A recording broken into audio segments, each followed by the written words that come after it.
Hope is for dreamers and poets. We have our will and our weapons, and we shall dictate our own fate. The Primarchs of his Imperium are heavily influenced by the planets and circumstances of their upbringing. Molded on death worlds, feudal empires, and oppressive regimes, the Primarchs are akin in the methods in which they shouldered their respective burdens.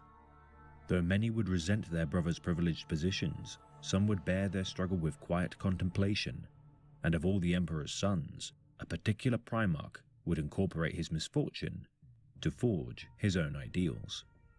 Primarch of the 19th Legion of Adeptus Astartes, Corvus Corax. During the scattering of the Primarchs, Corvus Corax would land on the moon of Lycaeus, orbiting the planet of Kievar. The planet was more advanced than most others with which the Primarchs would inhabit. A forge world that gorged itself on the planet's plentiful minerals extracted from the non-atmospheric moon, its harvest mined by legions of slaves. Under the watch of heavily armored guards, the slave labor would consist of criminals, workers who had underperformed on their work quotas, and political opponents of the ruling class. One such slave, Nasturi Ephrenia, would discover the pale infant inside his capsule. The prisoners would raise the child in secret, naming him Corax, translated from Lycaeus' dialect to mean the deliverer. As the Primarch grew, the slaves would teach him skills to defend himself and eventually fight back against their oppressors. Mastering urban warfare, close quarters combat, and demolitions, Corax would become a fierce warrior. It would also be taught philosophical and political theory. With Corax's accelerated maturation, the slaves of Lycaeus would look to him as a symbol, the soon-to-be savior they had desperately waited for. Corax finally grew to be a fierce leader and began organizing the slave labor force into teams of freedom fighters. With each skirmish, his resistance would amass stockpiles of weapons and conceal caches amongst the camps, orchestrating guerrilla campaigns of psychological warfare, riots, and precision strikes. Breaking the morale of their oppressors and draining their garrisons of strength, the resistance numbers swelled, leading to their final assault. Strategically targeting the Lycaeus Defense Force's security points, Corax would lure Kievar's rulers into a trap. Outmaneuvering the Lycaeus forces with his own battle-forged warriors, Corax destroyed their supply lines and struck the 5 largest cities of Kievar with atomic mining charges. The charges snuck aboard transport shuttles, their detonation crippling Kievar's factories. Unable to construct materials and facing a critical loss of raw minerals, the tech guilds of Kievar collapsed, tearing themselves apart in the incitement of civil war. Thousands died, nuclear warfare cleansing the planet of its corrupt tyrants. And from the ashes of war, millions of freed slaves would celebrate their emancipation, renaming the moon of the Primarch's resistance Deliverance. That same day, the Emperor of Mankind would arrive. Meeting with his long-lost son, he would converse with the Primarch for a day and a night, appointing him the Primarch of the 19th Legion on the condition that the Emperor would bring peace to Kievar. With the aid of the Adeptus Mechanicum, the world would be transformed. The Black Tower, which once housed the tyrannical guards of Lycaeus, redubbed as the Raven Spire. Fortress Monastery of the 19th Legion, the Raven Guard. Unleashed upon the enemies of the Imperium during the Great Crusade, the Raven Guard would prove to be masters of sabotage and strategy, regularly deployed by the War Master Horus Lupercal to conduct covert operations, sabotage, infiltration, and lightning-fast precision strikes. At the Battle of Gate 42, Corax would lose thousands of Astartes within his legion, most of which had been Terran-born. After the battle, Horus Lupercal and Corvus Corax would never see eye to eye. Unable to reconcile their differences, Corax would refuse to allow the War Master to command his forces. The Primarch's continued distrust of Terran-born Astartes had been bolstered. Disgusted by their proclivity to enforce the Imperium's will, via terror tactics akin to the 8th Legion, the Night Lords. Corax would further hone his legion to uphold their duty to act as liberators of the oppressed, rather than tyrants hell-bent on accomplishing compliance of worlds by any means necessary. Corax would send the remaining companies of his legion that were Terran-born to far-flung regions of unexplored space, further purging his legion's ranks of those not born on deliverance. Despite this, much to his chagrin, Corax would often be compared to the Primarch of the Night Lords Legion, Konrad Curze. Not only were the two Primarchs similar in appearance, but they also bore striking resemblance in their methods of waging war. Corax would revile such comparisons as much as the Night Haunter, disturbed at the notion his legion were akin to the Night Lords in their use of mass slaughter. During the Carinae Retribution, the two Primarchs would nearly come to blows over their differences, yet with the intervention of Jago Sevatarian, first captain of the 8th Legion, no blood would be spilled that day. Yet rivers of blood would flow from the 19th Legion, with the betrayal of Istvan V. The Dropside Massacre of Istvan V would break the loyalist legions of the Iron Hands, Salamanders, and Raven Guard. Led by Ferrus Manus, Primarch of the Iron Hands, the loyalist legions would be slaughtered by the combined might of 8 traitor legions. Despite being severely outnumbered, the Raven Guard would endure. Corax would face Primarch Lorgar of the Word-Bearers Legion in single combat, impaling him with his lightning claws, yet be prevented from landing the killing blow by Konrad Curze. Curze would injure the Raven Lord, yet Corax would escape the battle, wounded but alive. For the next 98 days, Corax would leave his forces in a grueling guerrilla war. Yet through the cunning and unknowable intent of the Alpha Legion, Primarch Alfarius would allow the Raven Guard an opportunity to escape. Quitting the Istvan system, Corax would command his legion to return to Deliverance, whilst he would travel to Holy Terror to seek counsel with the Emperor. The Emperor knew that the 19th Legion, decimated by the Dropsite Massacre, was now unable to provide the much-needed force of arms to defend the Imperium. Providing Corvus with a psychic vision, the Emperor would show his son the location of a laboratory which housed the infant Primarchs and held stores of their genome. Enduring through the laboratory's defensive system, known as the Labyrinth, Corax would succeed in his task, retrieving the Primarch genomes and entrusting them to his newly appointed Chief Apothecary, Vicente VI, implanting the genome into fresh recruits with the aid of Mechanicum Genitor Nexim Orlandrius. There we go, Nexim Orlandrius. How's everybody doing? How is everybody doing? Are we all okay? Echo, echo, echo, echo. Right, so I need to turn Chrome off.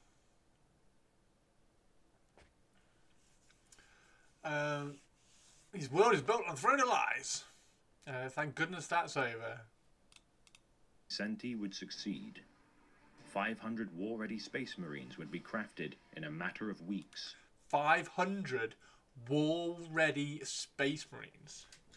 Anyway, working, rough start to the day. No mannings. Sleepy per usual. Going to work sucks, especially when it's cold out, and I would rather be under my covers.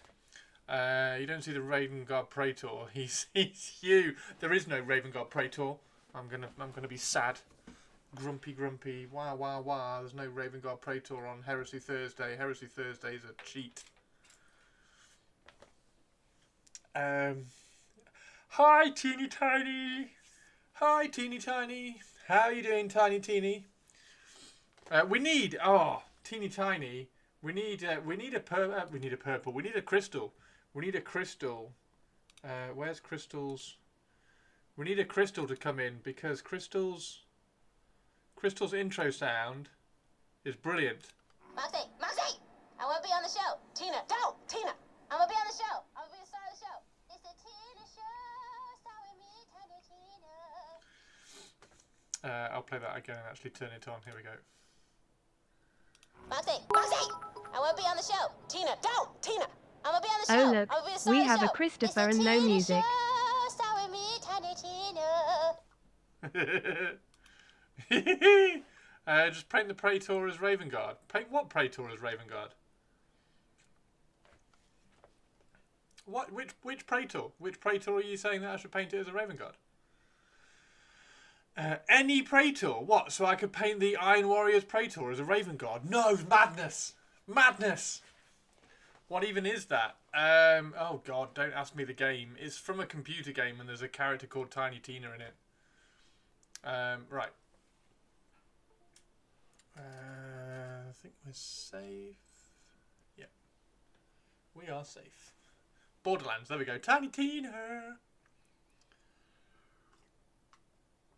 Tiny Tina is the best. I love that one. It's a Tina show starring me, Tiny Tina. Yeah, how is everybody? How is everybody? How is everybody? Yeah. I did play that once upon a time. I've never played it. I've never played it. I've played Team Fortress. Team Fortress is kind of like Borderlands.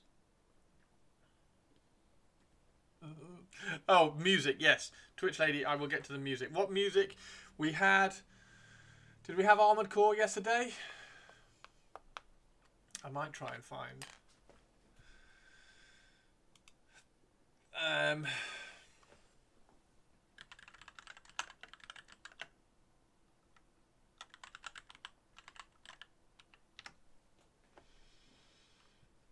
God of War, Halo... Nino Kuni, Super Smash Bros.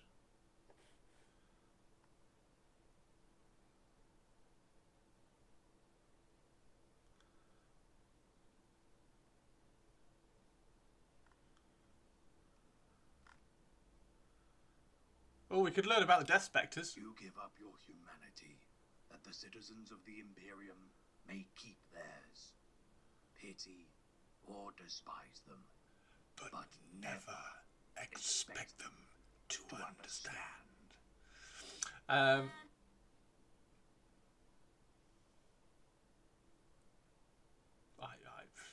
just whatever.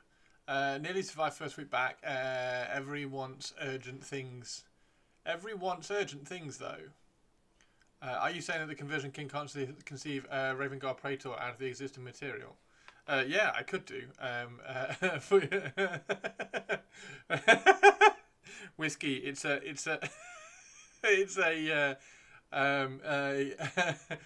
Duck wanted a Iron Warriors. Iron Warriors.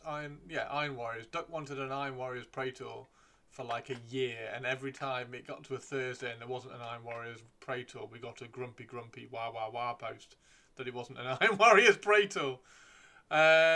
He could, but then how could he complain? We need complaining. Don't forget to insist on how bad. I mean, Games Workshop. Oh, it's such a. No, it's cool. I love it. All right, I remember that actually. Yeah, so it's it's an in-joke, meta-joke thing. Just put Caven Shrike's head on another Praetor and twist the torso. Right. Okay. Let's go. Hang on. No, not old world. Just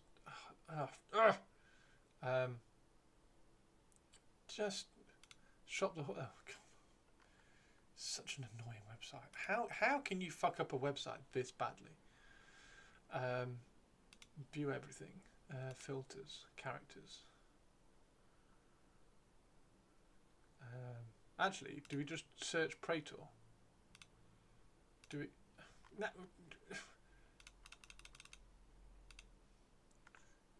Do we just search Praetor? If we just search Praetor, is it actually gonna do what it wants? What I want it to do? If I just search Praetor.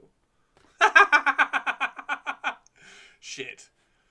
Is a loyalist flag console and next week is a proper one. Wow, look, Praetors. So I do have the two from the box, but neither of them are particularly Raven Guardy.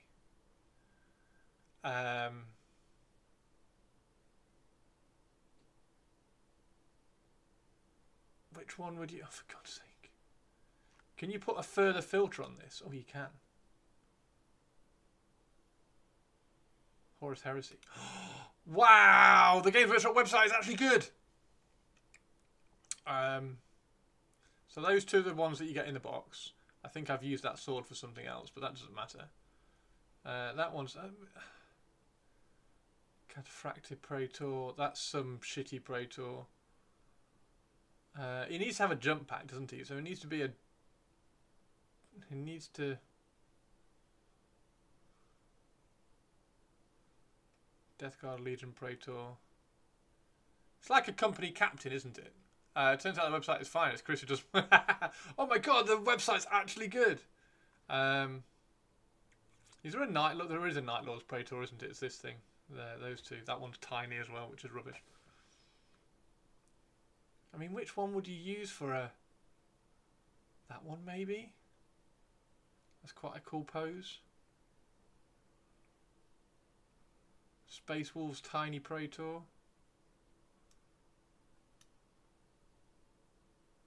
Some really, really shocking paint job. Who painted that? Dry Brush Central. Oh, I've lost the filters again. Horus Heresy. Games Workshop doesn't make cool leaders with jump packs anymore. People kept giving them Thunder. Kept giving them Thunderhammers. He's quite cool, but that's not a Raven Guard.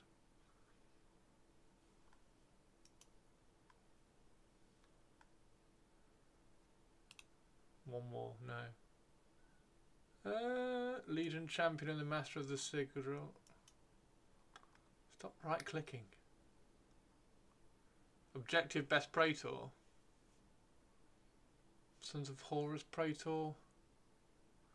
I don't know. I don't know which one to. I don't know which one you'd use. You'd probably try and find.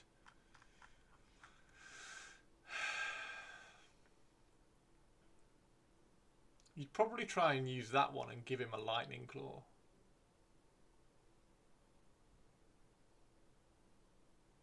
Probably try and use that one and give him a lightning claw. I need to find the bag.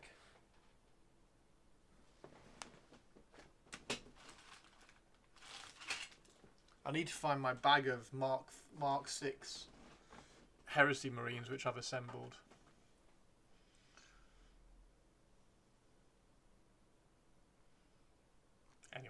Anyway, enough of that. Enough of that. We need to put some music on before Twitch Lady gets back and shouts at me. Music.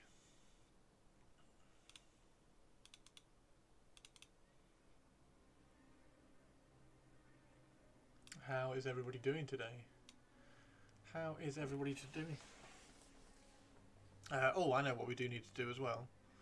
We'll wait for a few more people to come in, but we are going to have a quick look at the Overlord stuff. Because we've already got a work in progress of some of the Overlord stuff, and we're going to have a look at some of the entries as well, because there's some really cool entries. And I did prime this guy, so he's all primed now. But I've missed some from the hand, which is annoying. Although there has been some kind of mutterings about doing Smaug, so maybe I'll do Smaug, or work a little bit on Smaug.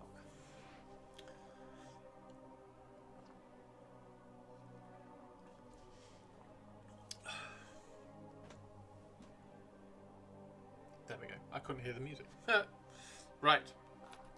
I kind of need the music because otherwise it's very, very quiet when I don't talk, and I just feel like I'm not talking enough. So I kind of need the music from my side as well, just so that I can not be quiet. We just want to save you from having to paint a male elf, as Purple said. But elves are cool. What? What? Why? Why would you? Why? What? What? No! Categorically no. I think I need more. I think I need more. Shall we go and get... I'll go and get some more.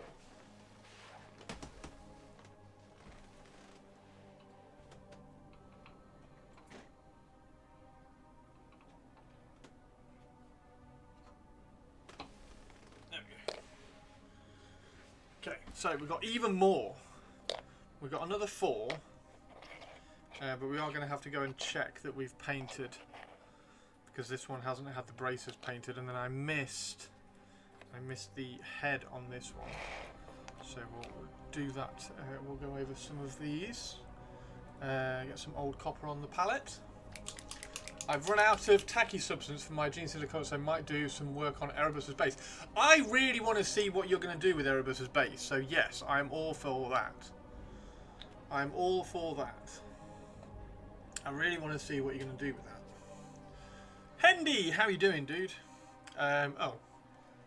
Well, if you're going to be rude about elves. Elves are awesome.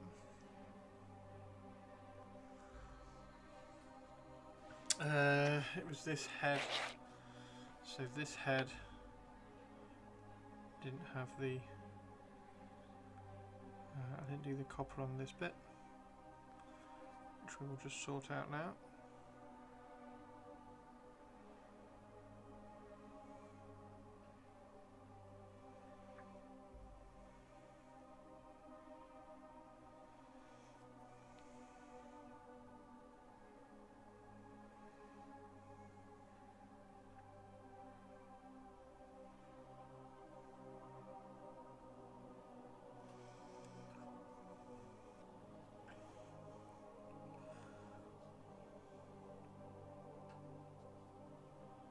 Hendy, how are your Chaos Dwarfs coming on?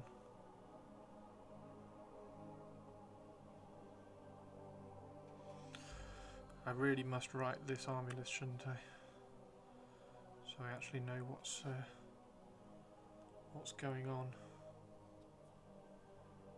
Just make sure we've got all the copper, copper, copper, copper, copper, copper.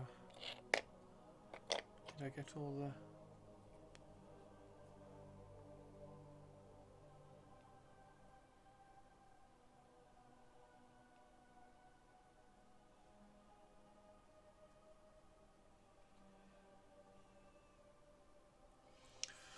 painting Black Orcs for the list now. No rush, I will be putting paint on Erebus for weeks. What the fuck is up, sup Chris? Hey Murdoch, how you doing?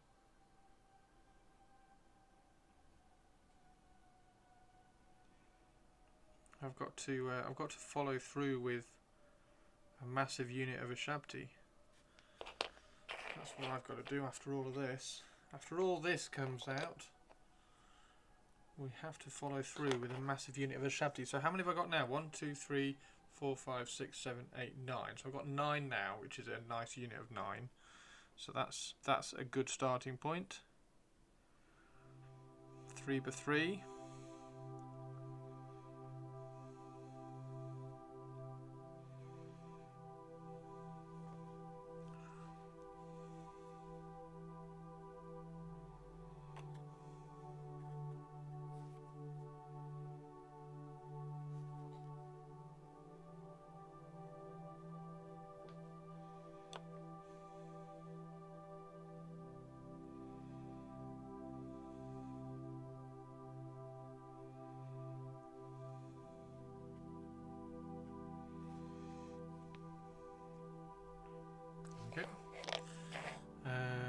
Which is the one? This is the one that didn't have the wrist guards done.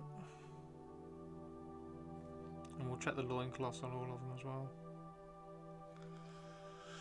I might do the same actually and finish my current stuff first. I'm going to have a massive clear up on Sunday too, hopefully, so should make staying organised easier. That's a good idea. Let's go into 2025 being organised as well. I've got loads of like little organised like boxes and tubs and things to try and stay organised while I'm working and not working on things. So as soon as I've finished working on something, it goes in a box in one of these little tubs.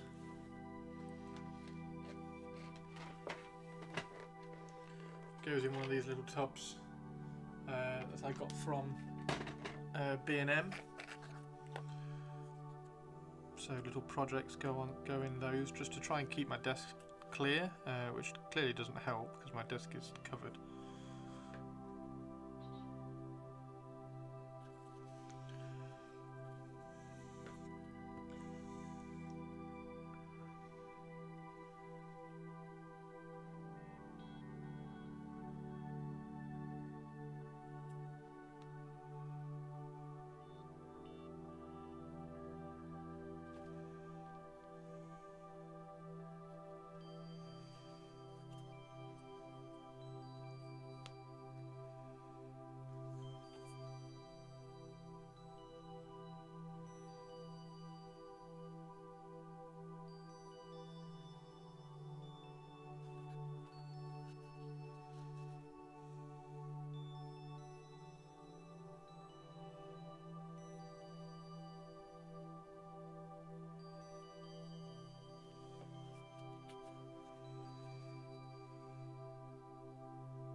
I'm going to finish my Skaven Underworld Warband since they're about half done, and we'll be doing my Wormblade alongside them.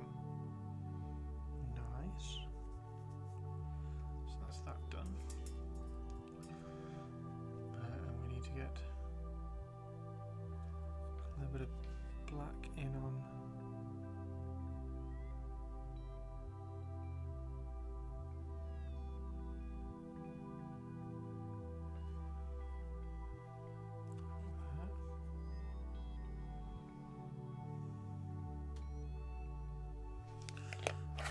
Another one.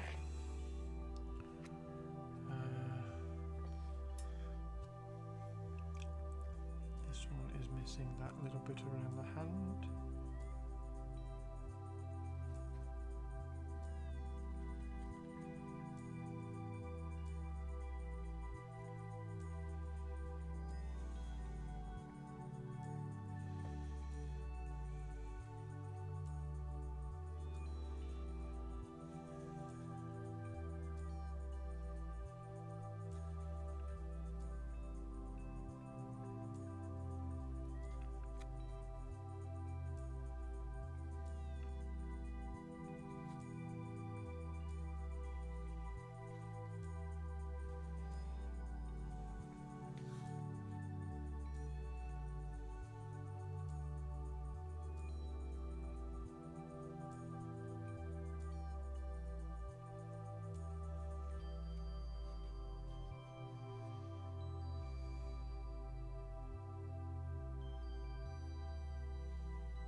This one, we need to do the loincloth. I'm really not sure about the base. I know I don't want the two big bits that stick up from the Abaddon base, but not sure if I should try and add some flames or something glowy when the mini will already be quite busy. I don't know what your base idea is, but I would, because it's centerpiece, I wouldn't be too scared about making the base involved.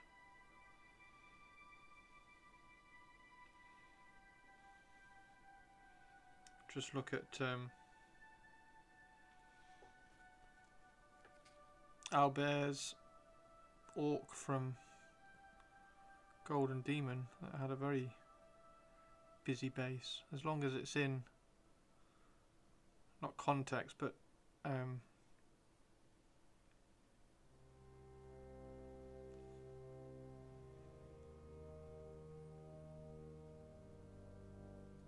as long as it's in like composition of the rest of the model and it's not overlapping, So that big cloud of something that he's got coming off his front hand, as long as the balance of the rest of the base that you're making isn't interrupting that, yeah, I think you should be fine. I think it would look cool. I'd lean into it, personally.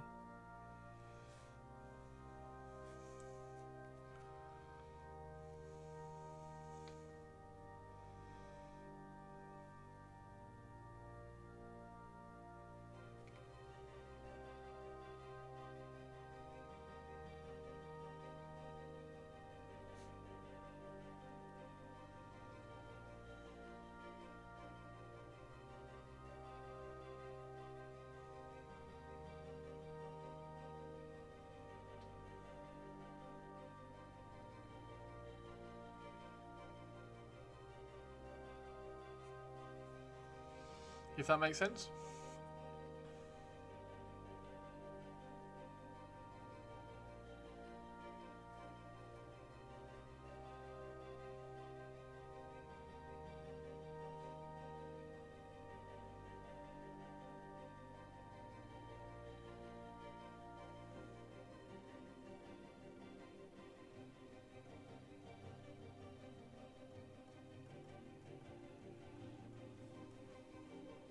I hear my phone buzzing, but I don't know where my phone is.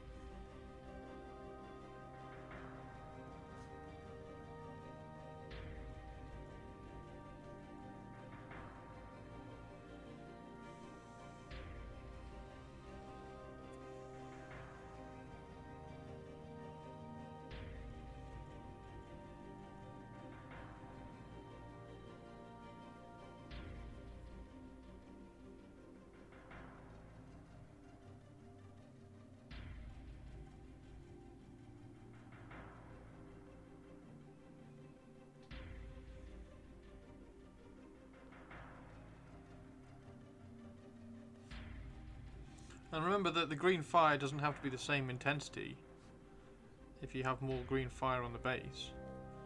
You make the green fire darker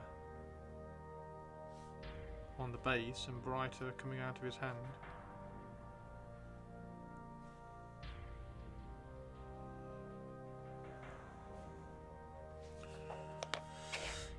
That's that one. I've done this one. I've done that one.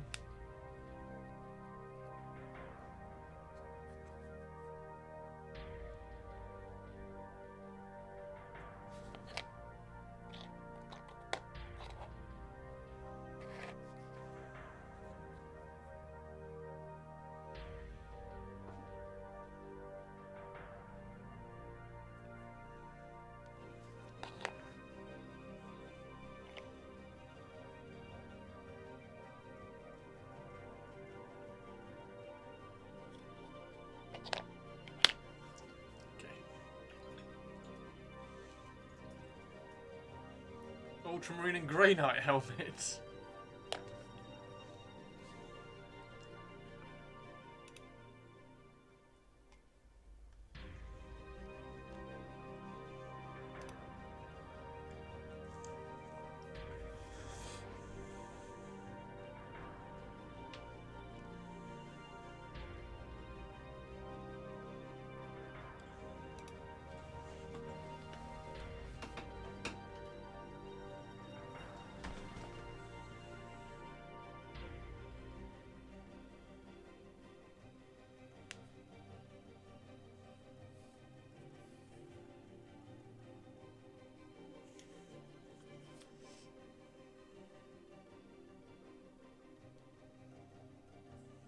Oh, it's Art of War.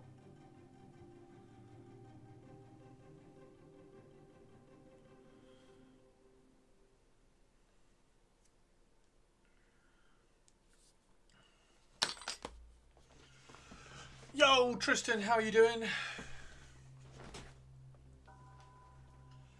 Ushabcoffee, are you an Ushabcoffee? Are Are you an Ushabcoffee?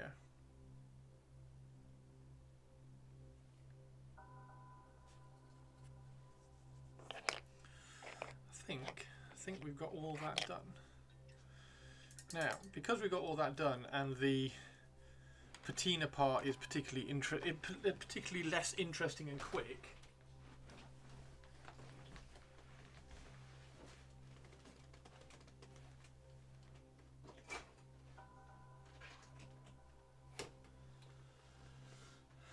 I may as well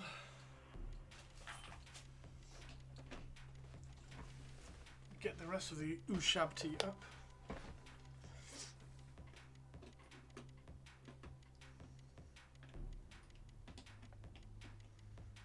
It's just those two.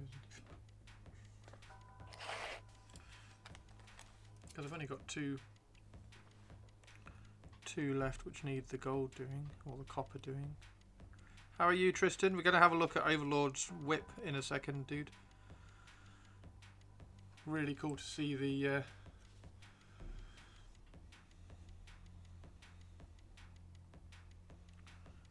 really cool to see the Tomb King on its way already. So we're going to have a look at all the entries so far into the Overlord's challenge.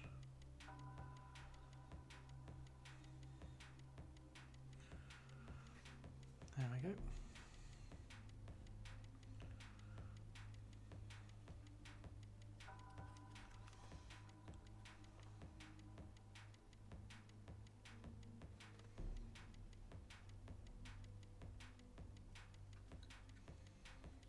That's that one. And then just make sure that I've got all the copper bits. So there's a bit of copper around his hand down there, which we need to do.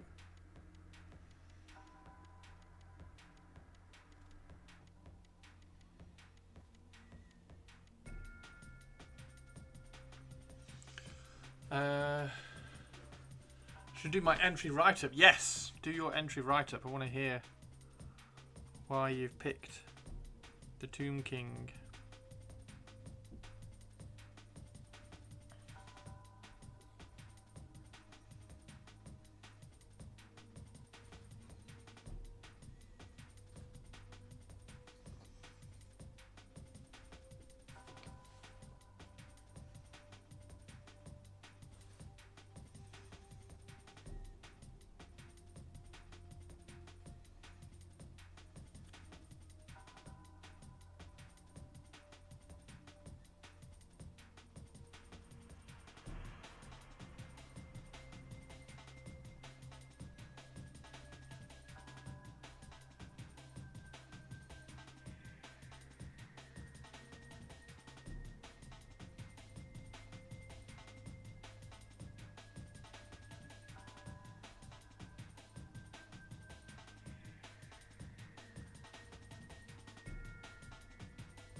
That one.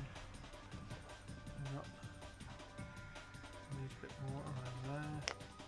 Got that one. Okay. That's all of that.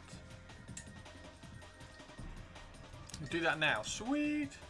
We'll wait for Purples to get back. As soon as Purples gets back, we'll do an entry checkup and check in on everybody's entry.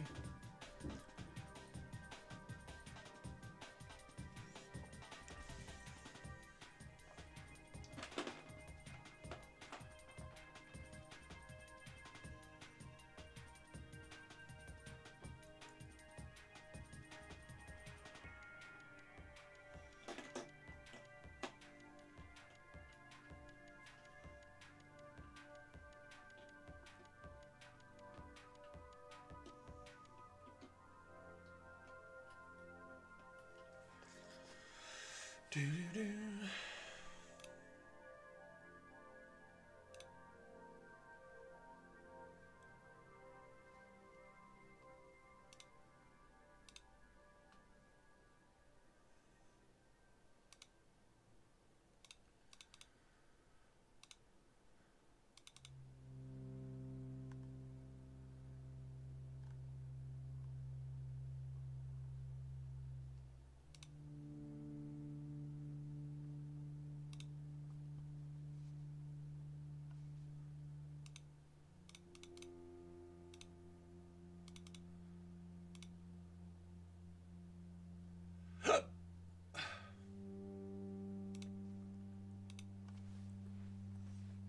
Okay, so need to get rid of this, or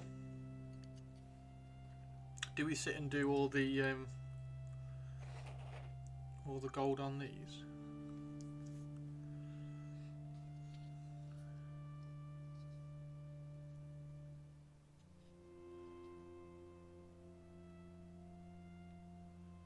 These are a bit more difficult to pick out which bits are going to be gold.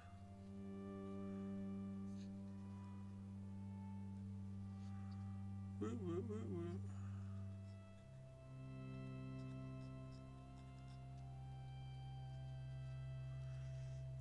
That's the one I like. The one with the bow, the one with the bow down. I don't know whether I twisted that and bent it though. Maybe I did. Today's fish is trout a la creme. Enjoy your meal. I will. How you doing, AVN? How you doing, AVN? Wow. God, this looks so cool. This is gonna look so good. They're gonna look so good. They're gonna look so good. They really are.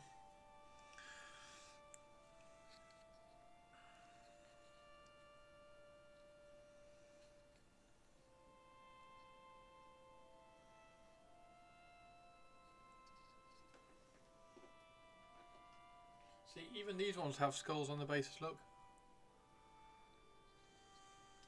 Need to put together the light booth to take pictures. Nice, Avian.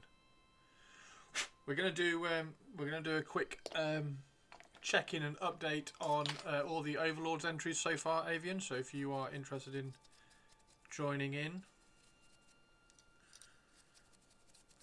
drop in a post in the Overlords entry.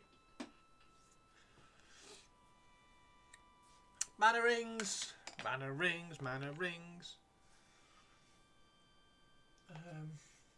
Yeah, I'll leave the other ones for the moment. So how many have I got here? One.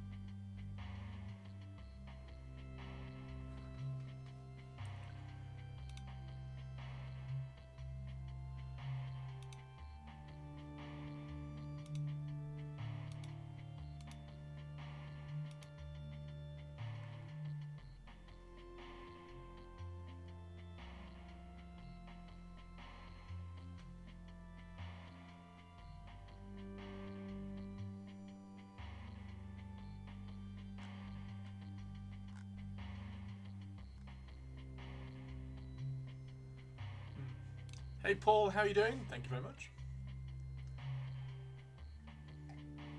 That drum bait is making me go, I am a dwarf and I am digging a hole. Diggy diggy hole, that one.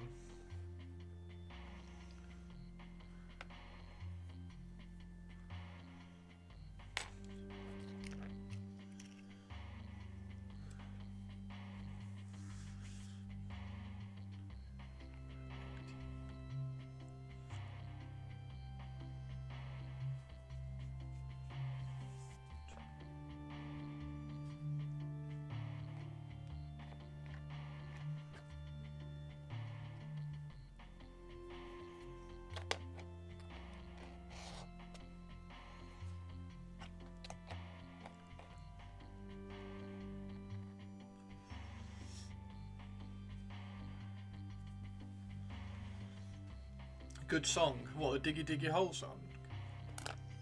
Right. Let us get some. Let us get some patina going. Let's get some patina going.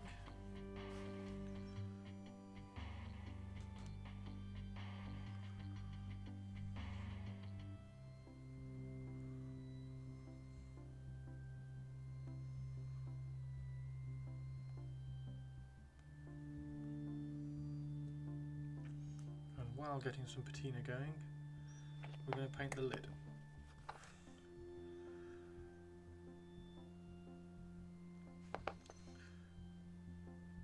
Because we didn't paint the lid very well last time.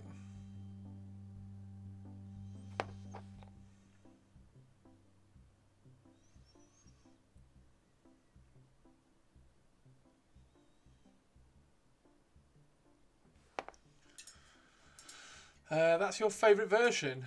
What, the Diggy Diggy Hole thing? Welcome back, Purples, by the way.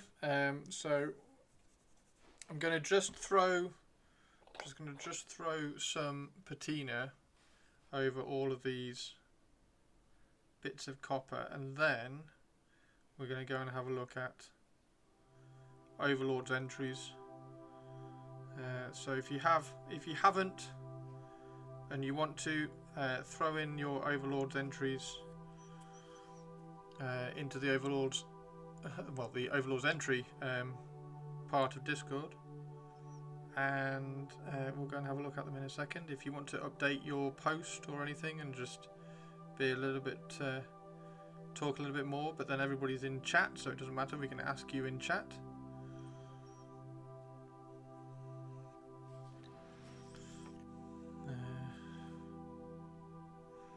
We're going to go and have a look at everybody's entry so far, and then you can all decide as well what I'm going to try and paint for it.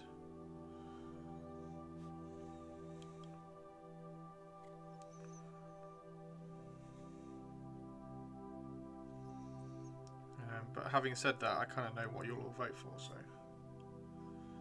it's going to be a foregone conclusion.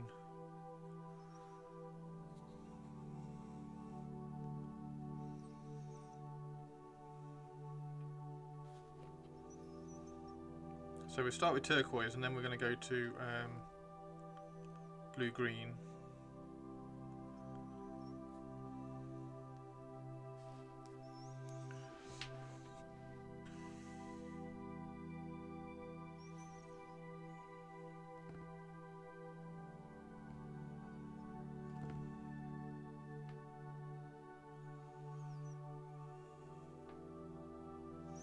Smaug, yeah, see? It's a foregone conclusion.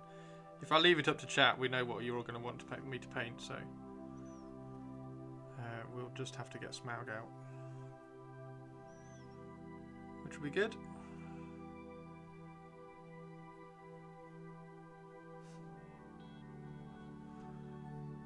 Get the colour range of black and the interest of the black sorted out. Smug. You want me to paint something smug?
Smaug the Smug.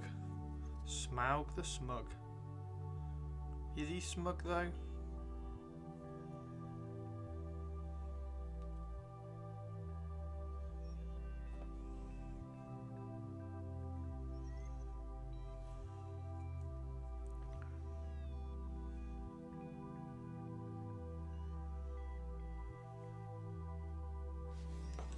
Yeah, there's that one. Let's do this one.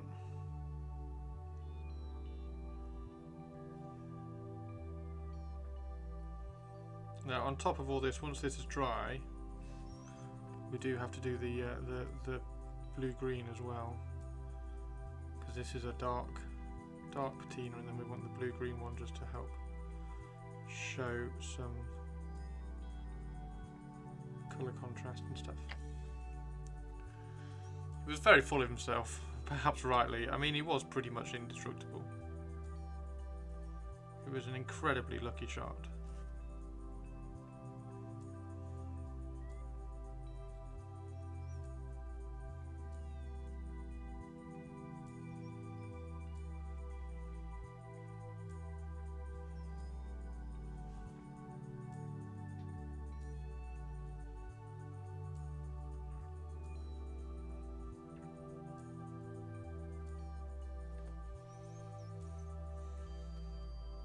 Rascal Town Gobbo.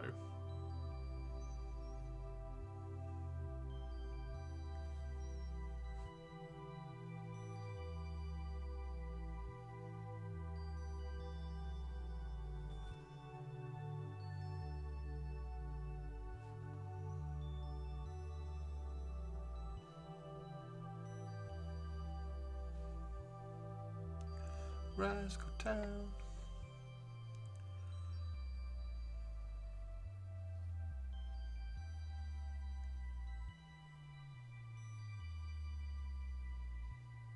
Would be cool to paint one of those. I don't know which one I like the most. I think I like the first one.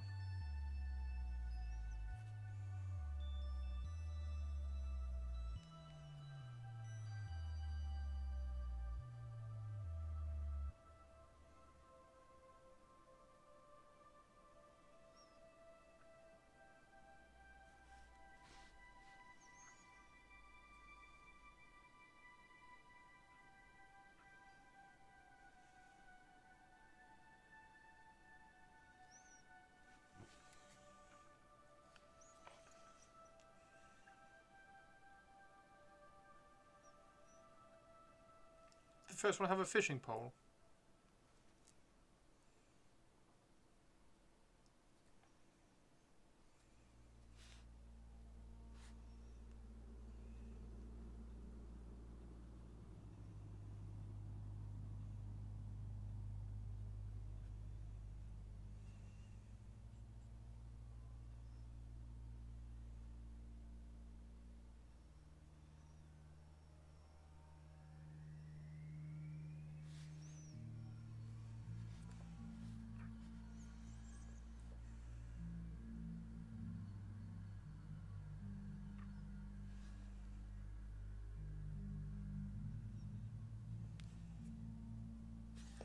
Yeah, that's another one. So we've got a handful left. Handful left, and then we'll go straight to Discord. Have a look at all your stuff. Mannerings, what do you get? Do you know what you're going to paint for the challenge, Overlord challenge? Yes, I'm a gatekeeper and a hater. I'm also God's favourite princess and the most interesting girl in the world. The most interesting girl in the world, Empress Princess Tari 2, is in chat, everybody. Queen of Kensington lives in a massive Kensington townhouse palace. Is in chat. All bow down.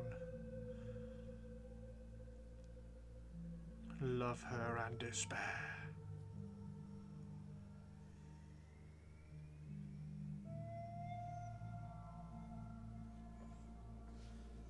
How are you, Tari 2?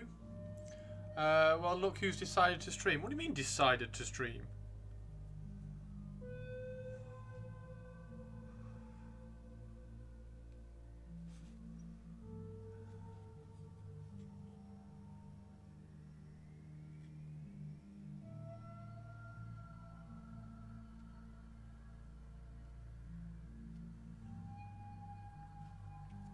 Atari 2.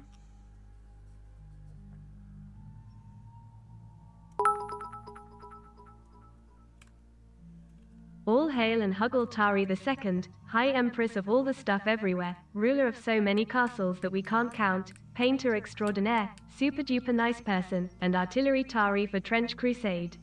The artillery Tari for Trench Crusade is here, everybody. She is here and she is here.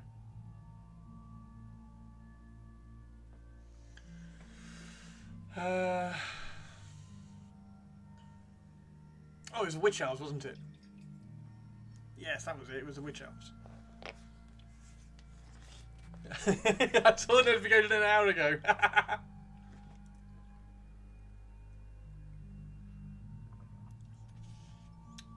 Purpley on the lurk again. Purples!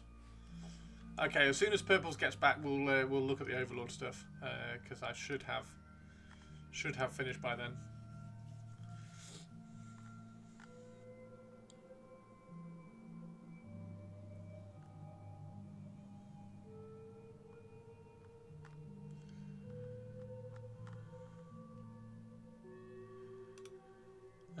Goes ahead and opens the Overlord stuff. I'm partly here. Okay, well I'll finish. The idea was that I was going to finish all of this. So by the time you get back, I was going to have finished all the patina on the copper.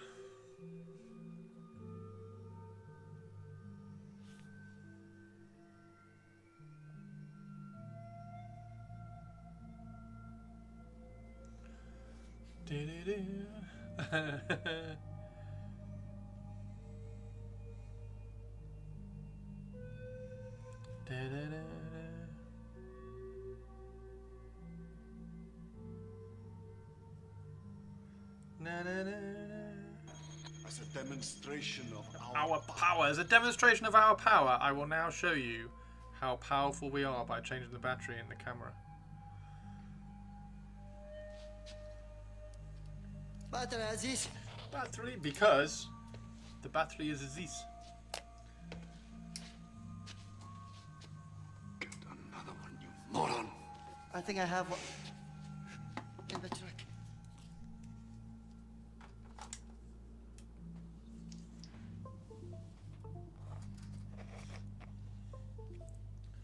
Battery is Aziz.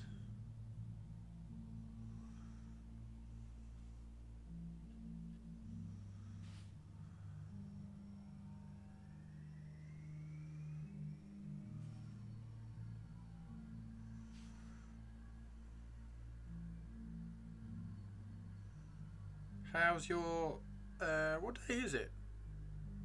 Thursday. How's your Thursday, Tori? Oh shit, it's movie nights. I can't understand for the life of me why some of this Chaos Dwarf Blood Bowl team and so on aren't within the same sprue.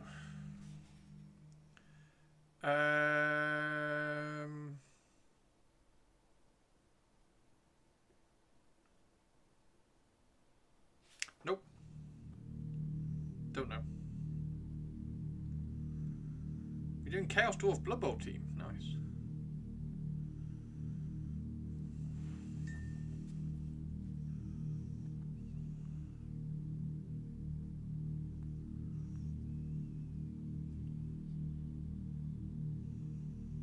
Are you going to do Chaos Dwarfs for AOS if they come out?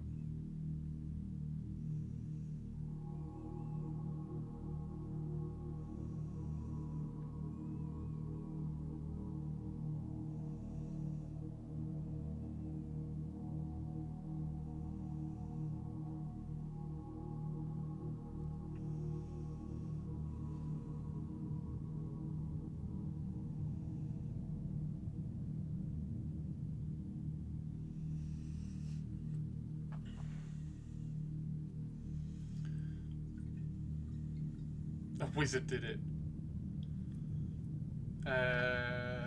Probably to the Wizard bit, not the AOS bit. No to the AOS bit. Are you not going to do AOS Chaos Dwarfs? What if they do like a really cool Chaos Dwarf character? Are you going to get that and paint that? If they just do a really cool Chaos Dwarf character.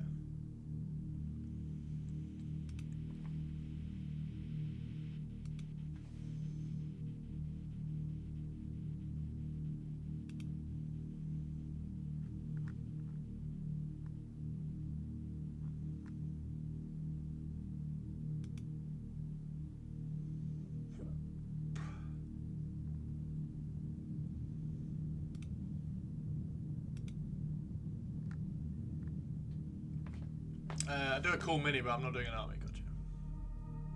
I mean, that makes sense, right?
My friend group doesn't play AOS, and I don't need another project in my life. In my life, there's been heartache and pain. I don't know if I can take it again. Can't stop now. I traveled too far. Sorry.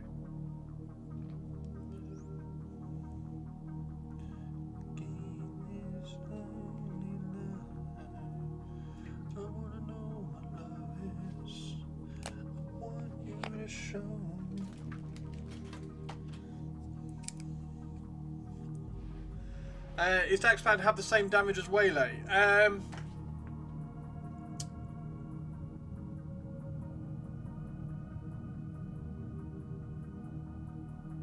Yes and no. So yes, on a single hit, the damage on Waylay will do the same damage as Backstab. However, Waylay you can do it from any angle, whereas Backstab you can only do it from the back, obviously because it's Backstab. However,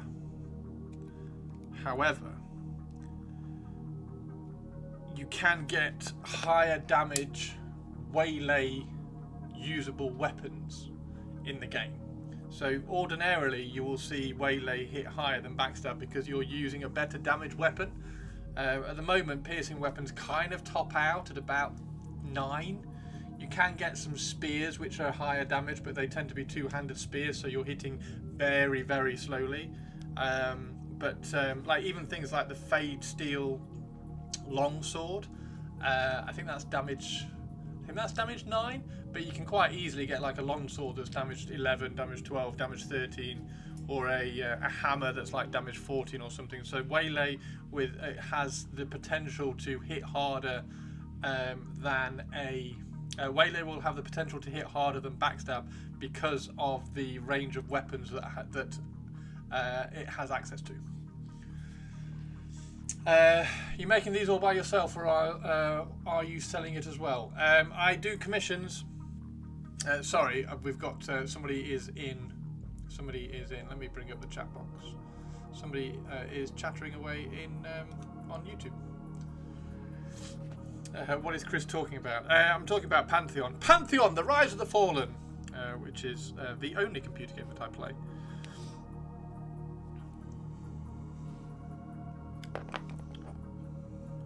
But rogues aren't all about damage.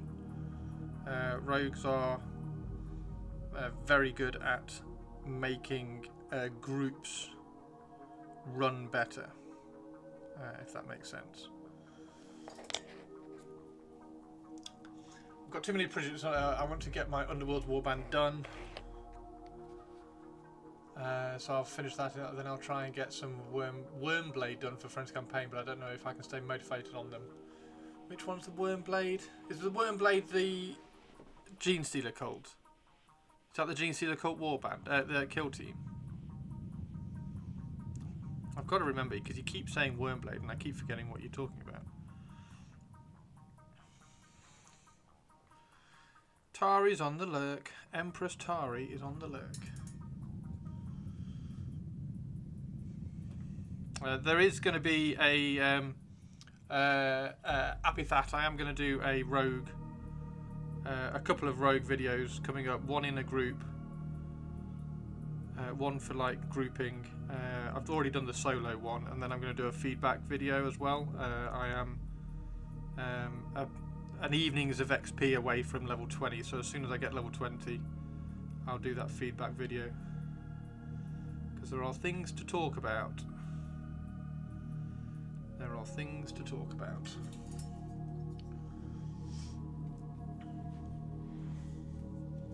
I might pick a model later, but I think whatever it is, I'm going to do non-metallic. Oh. Oh. That's going to be awesome. Watching Teeny Tiny do some non-metallic. She's got the skills. Can she put them into practice on non-metallic? Scary. That's the point.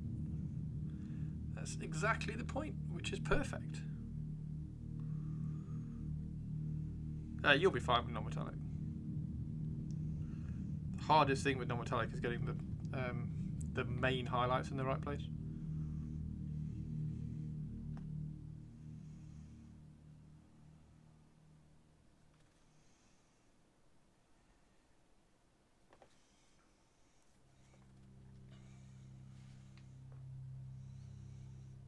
What if it looks poo? It won't.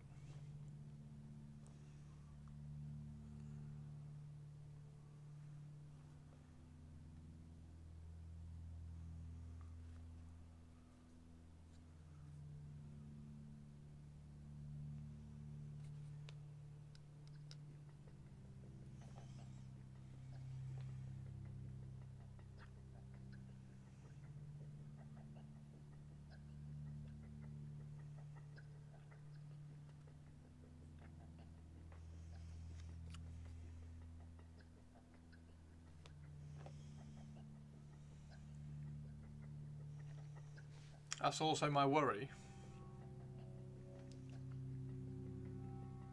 Painting is a journey of discovery.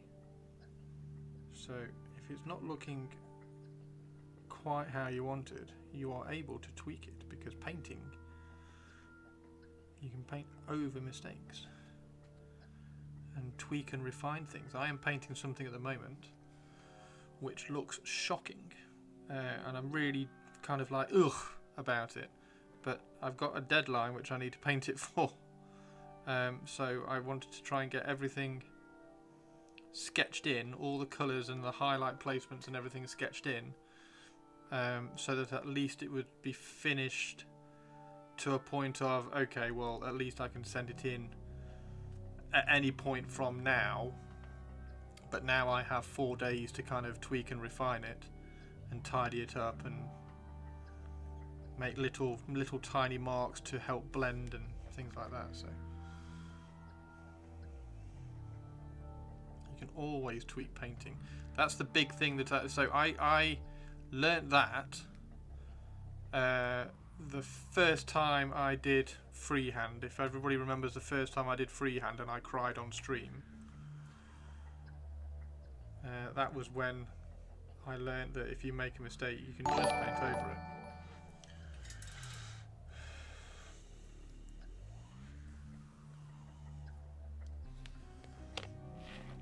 And we'll help as well, Teeny. I'll happily help. The best, in my opinion, the best non-metallic video to watch is free on YouTube as well. It's from Rich. So if you do !Rich in chat and then drop Rich Gray a follow on YouTube, there is a video on there where he paints non-metallic Dawn. Rogel Dawn. Now ignore the fact that it's a Space Marine, but everything he says in that video and the way he treats the non-metallic and the gold and everything is perfect learning. And it's the one that I always link to people who want to learn how to paint non-metallic in a non-slap chop kind of way.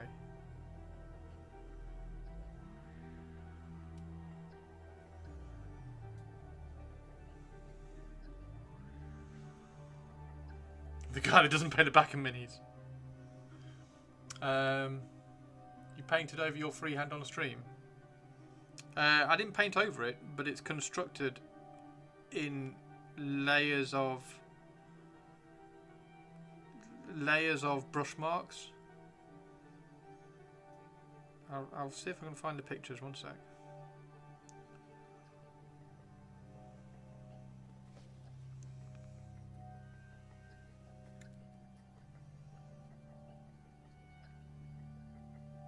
I don't know whether I've still got the pictures on my phone. In fact, I'm pretty sure I don't.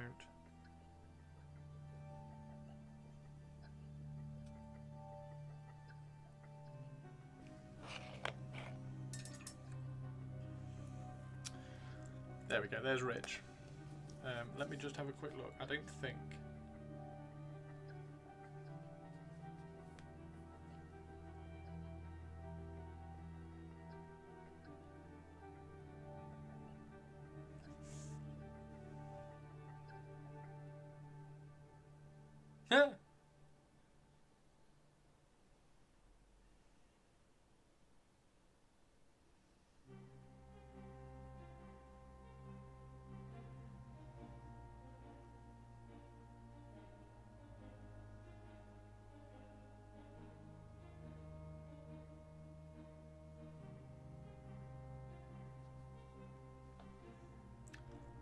Just showing you that I am much taller than Henry Cavill.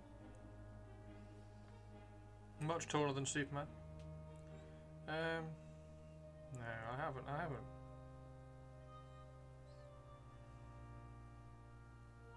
Oh, I have. Here we go. Oh, this is the other one.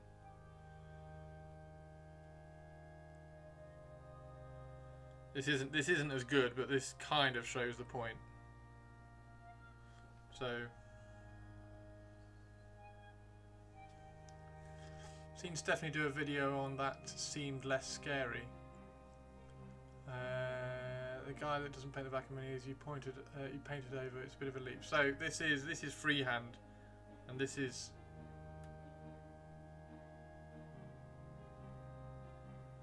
like how things like develop and change as you kind of tweak and like just add layers of paint on top. And it's not, this one's not very, it's not as good as my other freehand. This one, we did this one quite quickly.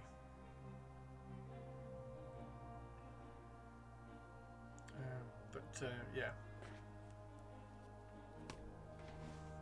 If you get the shape of the eyes slightly wrong, you just tweak it with a little bit of other colour sort of thing. Right, last one. This is the last one for the patina, and then we're going to go to Overlords. But yeah, we're all here to help and support and like give you guidance and support as you do it. That's the whole idea in my head.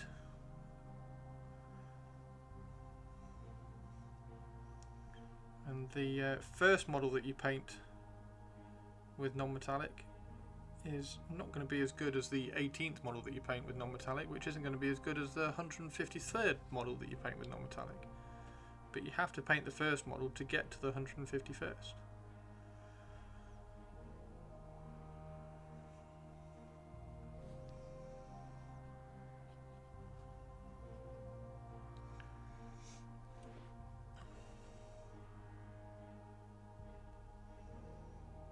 So non-metallic is, it's all about the light placement and where the highlights sit. So like even this look, it's all about where that highlight lands, where it sits, and then where all the other bits are. So you've 100,000,000% got the skills to paint non-metallic. Because it's no different than painting than any other. It's not a technique, it's just a, because you still put the paint on the model in exactly the same way, There's no different technique to non-metallic. Everybody says non-metallic is a technique. It's not.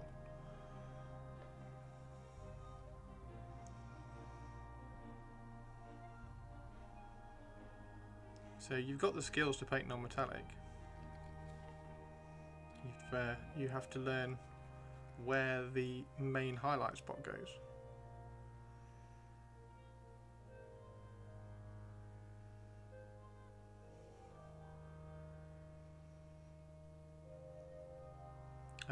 And speaking of non-metallic, and please tell me if this is a stupid idea, but I think I might do the Raven Guard as non-metallic.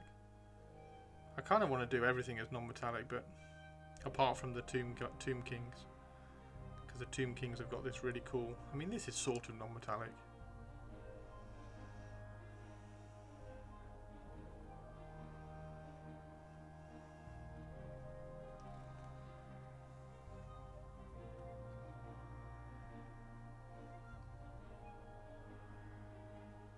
Yeah, so I did.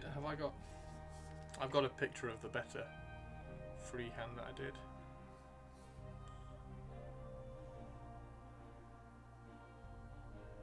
If I can find it.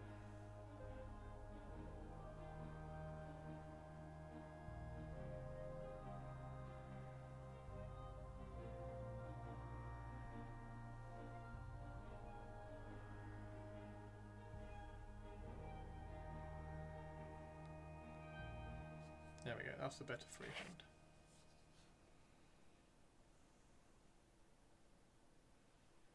You got a crow down here. That's the first one I ever did. That's the one that I cried about on stream. And then that was the second one I did. Then I did that one.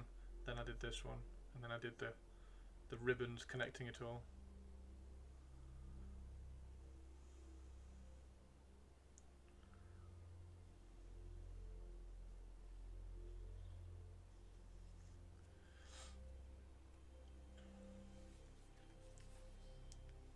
How much will you be annoyed with yourself halfway through when you're committed to doing it? I want to do iridescent black in non-metallic like that heretic guy did. Like what heretic guy? So iridescent black non-metallic isn't non-metallic. It's just shiny black. That's the other thing as well. A lot of people who say, oh, that's non-metallic. It's not. It's just a shiny surface. So non-metallic is... The way people paint non-metallic is painting it so that the surface looks shiny. So if you do blue non-metallic, it's not blue metal. It's a shiny blue surface. So it's like a glossy blue finish where you've got reflections of everything. And black, shiny black is really,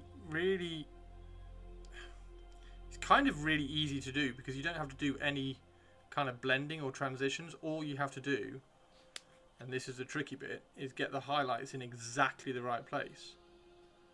And you highlight with like grey and then white.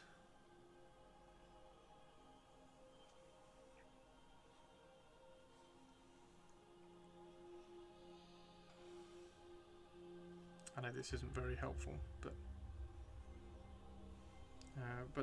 what's the heretic guy? Captain Mannerings.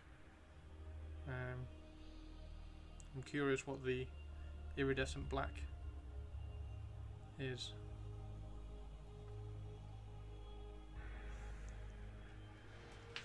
Heresy 4 Heretic AU. If I decide I don't have the energy for Erebus for Overlords, there's always the Chaos Knight I mostly converted a year ago if it looks metal as fuck. No quitting, Tobes. You need to do Erebus. We all want to see Erebus. We all want to see Erebus. And we're going to hype you up and give you the energy to do Erebus.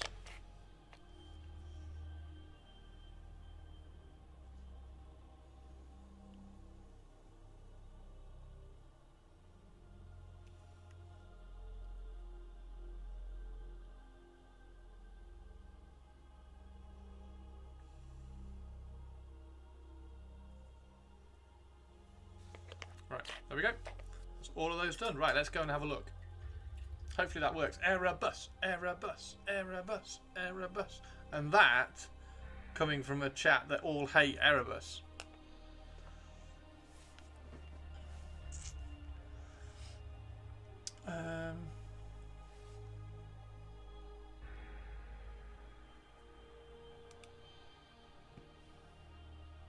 Oh.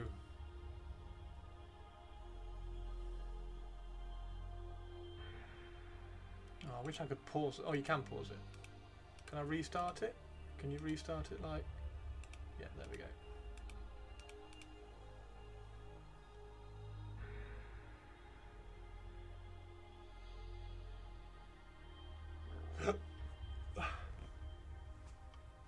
That's pretty cool.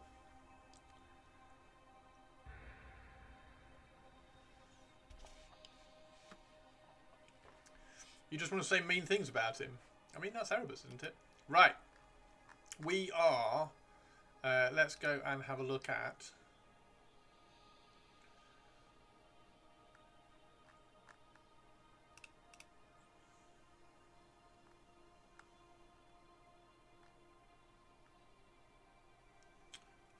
Overlord's entry.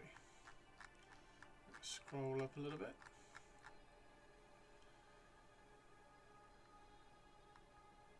Here we go. There we go. Okay. Has their expectations of the rule? Where's Discord? Okay, let me just turn off the chat box. Discord. Boom. Boom. Okay, so Overlord's challenge. Let's just read through the Overlord's information first. So, hello and happy new year, Tale of Overlorders, which is the group. Tomb King Tristan, I have added you to the Tale of Overlorders group. With the coming new year, chatting on stream, I thought we'd all help each other out and support each other attacking those projects which we've been putting off because they scare us or we're worried about not doing ideas justice, etc. We've all been there. I've been there. I was terrified to finally pick a Tomb King scheme, and you were in the stream, I'm sure, over many, many, many weeks where I was trying to pick a Tomb King scheme with everything that army and model range meant to me. So we're going to collectively support and hype each other up for this challenge, as it's going to be something that scares us about painting. Exactly, so we're going to collectively support and hype each other up for the challenge. Just what we've done with Tobes. Just what we've done with Tobes. Something, anything. Pick a technique, a model, or a conversion that you've been scared to start, and let's attack it in 2025. You've got until March the 7th, so you've got a little under 2 months now. Like a day under 2 months. So you've got plenty of time to work through it. So as always, post the start in Overlord's entry. This has got to be a model that you are going to work on, not something that you've got finished. And please post a nice description of why you're choosing to do it. Share with us, and I will be judging and picking the winner based upon who I think has done the best overcoming their painting fear on stream in March. And then please post your updates in the whip gallery. So that's the plan. That's the plan. Can't believe Chris ignored my funny comment. Oh no. But everyone has their exceptions to the rule. Tobes, have you asked Erebus out yet? Not into dudes. But everyone has exceptions to the rule. They are very much my colour palette. Erebus. Fuck Erebus. Yes, so the entry... So we've got people here. So Purpley Spark, hopefully who is in chat. Purpley Spark, would you like to, Erebus? Would you like to expand on why painting this one scares you, Purpley Spark? So Purpley Spark, the entry will be my Ridge Hauler, apart from my Knights and Titans. It's the very first vehicle, vehicle I'm going to paint. I will paint the container later. I will use it for troop transport in the game. I mean, this is just cool as shit, look. So Purpley Spark is going to paint this. Probably not the Coke cans in the background. Purpley Spark, stop drinking Coke, it's bad for you. But yeah, Purpley Spark is going to paint the Ridge Hauler. Purpley Spark, are you in chat?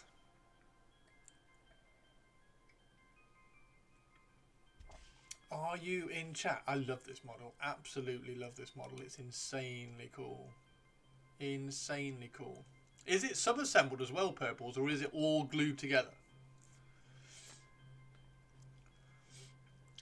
Coke is good as meat tenderizer. Oh, for steaks, cooking, letting a steak sit in Coke. I need to change that. Want to send Chris a Christmas present. I'll change that now. Actually, while we're waiting for Purple Spark, I will change that. Report if you'd like to support Chris. Time is there. It is. Edit.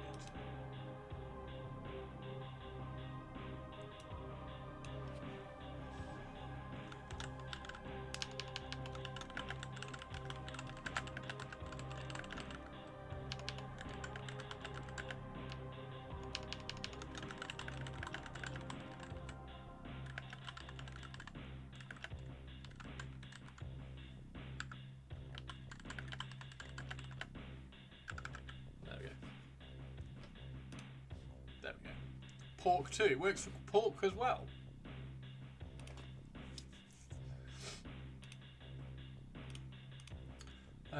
Did we do a... Did we do a socials?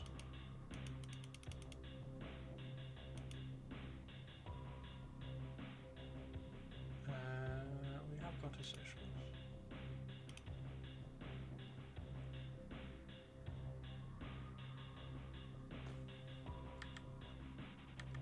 Instagram, Twitter, YouTube, and then Blue Sky.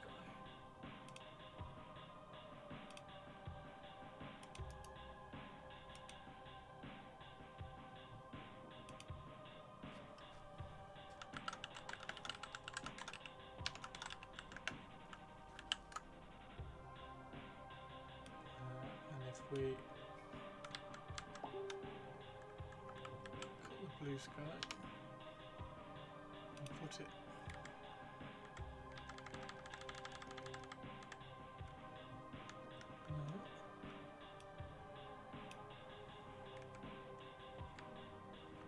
Coke will dissolve pennies.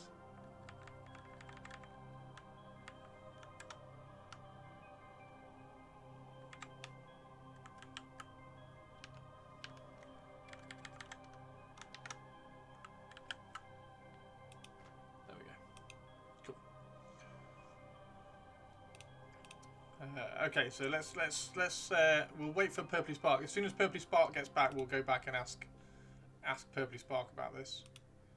Erebus. So this is Tobes. We have changed Tobes' name to Erebus in chat because fuck Erebus, right? Everybody hates Erebus, so everybody hates Tobes. And Erebus is going to paint himself, which is great. But we are going to support it. We are going to support and hype him because, oh my god, look how cool this is. Look how cool this is. I've no idea what's... Tobes, I don't know how close... I don't know how close this model is to you, but I want a close-up picture of what is going on here. Like, I can't make out what is going on here, so we need more close-up pictures of this. And also what all this is, because I'm not entirely sure what all that is.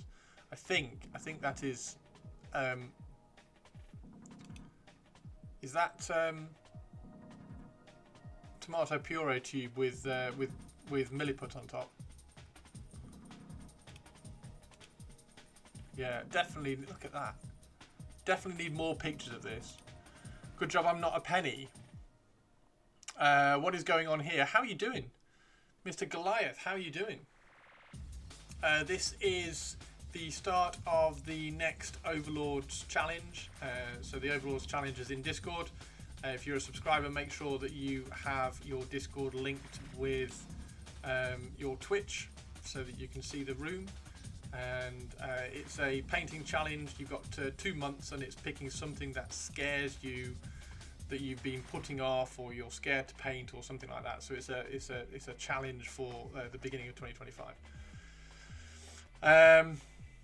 And the first one, so this is the entry for Purpley Spark. Purpley Spark is going to attack a big vehicle. We're waiting for Purpley Spark to get back so that we can get a little bit more info on this, on whether there's, how many sub-assemblies there are, etc. and things like that. But Erebus or Toby in chat is going to paint Erebus. But we do need more pictures of said Erebus because that's cool as shit. And Tobes has been putting this off. I'm guessing, Tobes, this is a similar thing that you've been putting it off for ages and you're like scared you're not going to do it justice because it's such a cool conversion and clearly a really important model for you because you've named yourself Erebus in Discord. Talking about the uses of coke for evidence removal. About 6 months of procrastination. Yeah, I mean, looking at the base, Tobes, what is the parchment for? Was the parchment going to become like floating up off the base or something? Because what you could do with the parchment, if you could float it up behind him, and then that would frame him. You don't have to float it in front. I would probably put one here. I'd probably put one somewhere around here, but not very high, because that wants to be the focus on this side. So I'd probably end one bit of parchment about here. You could quite easily end one bit of parchment up here and then have two behind him. Parchment is going under his shoulders. Oh, so it's hanging off his shoulders. Okay, cool. I've got you. Yeah, more pictures. We demand more pictures of Erebus, which is something that we would never have said on stream. Mango Man is going to do his Tomb King Bone Dragon, purely because the rest of my Tomb Kings have a very lazy spray and contrast paint job, but I want the Bone Dragon to look good, but also consistent with the army. Challenging, indeed. But as long as you're using the same colour palette, you can push finishes. Look at the original, having two pieces under each shoulder, one front, one back. Look at the original what? Look at this original. Two pieces. So one here, and then one at the back and one at the back. That's going to be cool. Going to be cool. How do we enter? Pick your model. Go into the Overlord's entry section in Discord. Post your model and a little description, or a big description, as we will get to with Tomb King Tristan's. Tomb King Tristan says, Tomb King Tristan, can we have a shout out for Tomb King Tristan for doing this properly and really leaning into all the explanation of why it's scary? Because that's awesome. I mean, the Forge World, I don't know what the Forge World Erebus Mini looks like. Giggles Bone Dragon, Novella King Tristan. Yeah, we demand more pictures, Tobes. Stop procrastinating and post more pictures. Fuck Erebus. Yeah, so Tristan, Mango is going to do his Tomb King Bone Dragon, which is going to be cool, and trying to match it with a very quick paint job on the rest of his Tomb King army, which is going to be great. Saxtus! Dude, thank you very much for that. Thank you, mate. That's really kind of you.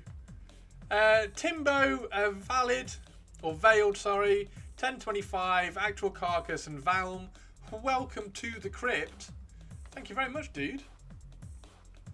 Hype Saxtus, indeed. I have a web browser. I do, but I'm looking at this at the moment. I'm looking at this. I'm going through this. Yeah, I'll go and have a look at it in a minute. I need your clothes. Got to celebrate the start of a new Overlord competition. Damn right. It's going to be awesome. I'm looking forward to this. It's going to be good. Right, okay. Let's cheer Toby up and go and find Erebus. Where's Erebus? Where's Erebus? I don't even know where Erebus is. It's just going to be an Erebus with a piece of parchment. Where is he? Where is he? That's a Legion's Praetor. Oh, that was searching Praetors, wasn't he? Horus Heresy. Traitor Legions, Word Bearers. Lorgar. Praetor. Where the fuck is Erebus?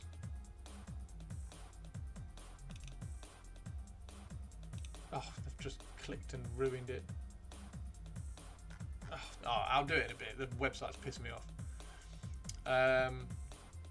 More photos in stream channel. Nice. Right, let's go and have a look in the stream gallery. Right, here we go. Here we go. Here we go! Sweet!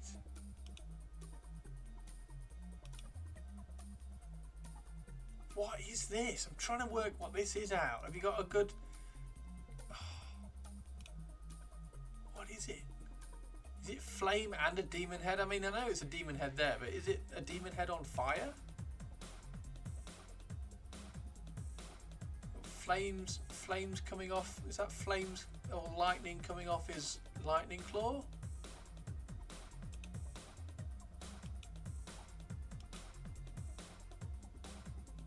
Fire.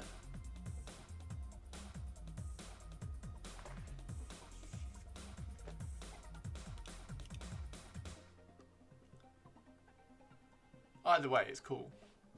Either way, it's cool. Oh, there's Erebus.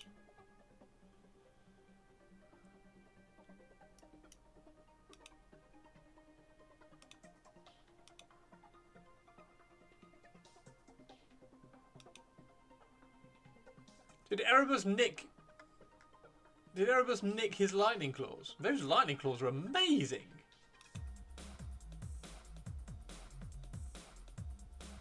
Those lightning claws are really cool. Why have I never seen those lightning claws before? It's probably because it's Erebus's, and nobody's ever looked at that model before. Those lightning claws are fantastic. It's from that.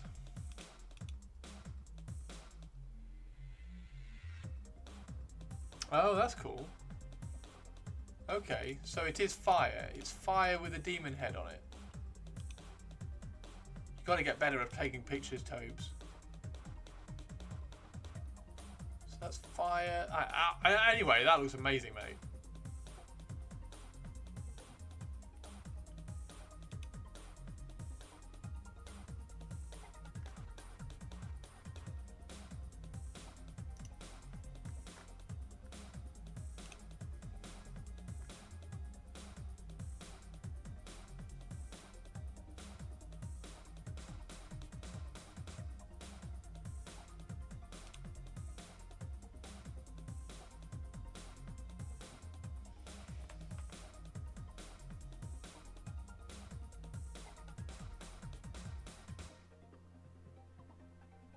Is Corphairon also a word bearer? That's going to be a really tourist question, isn't it? Right, let's go back to Overlord's entry. Okay. Whiskey is going to enter Mozrog. So Whiskey is going to do Mozrog. As if you know the first thing about taking photographs. I know, right? As if I know the first thing about taking photographs. As if I know the first thing about taking photographs. So Whiskey's going to do Mozrog, which is awesome. So I painted a Mozrog on stream and gave it away. I can't remember who won it. It was oh, what's his name? Oh, the guy in the army. The guy in the army won Mozrog, which was really, really cool. So Whiskey is entering Mozrog. He scares me because, well, people often forget how big and scary orcs actually are, but on top of that, he's an 80mm base model, which I have absolutely almost no experience with. I want him to look great, and I have no idea how to do white colours and transitions on the great white squig.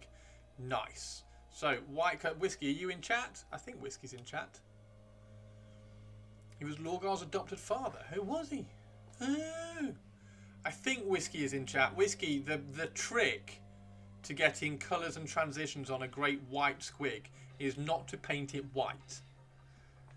Plain and simple, don't paint it white. Find all the greys that you have and pull them all out and put them from light to dark, and then stop before you get to white. And you paint the squig light grey, and you highlight it with lighter grey, and you shade it with a darker grey, or maybe some purples. You could shade with a little bit of purples to get in there as well. But mainly, don't paint the squig white, because if you paint it white, you then don't have anything to highlight with. Right.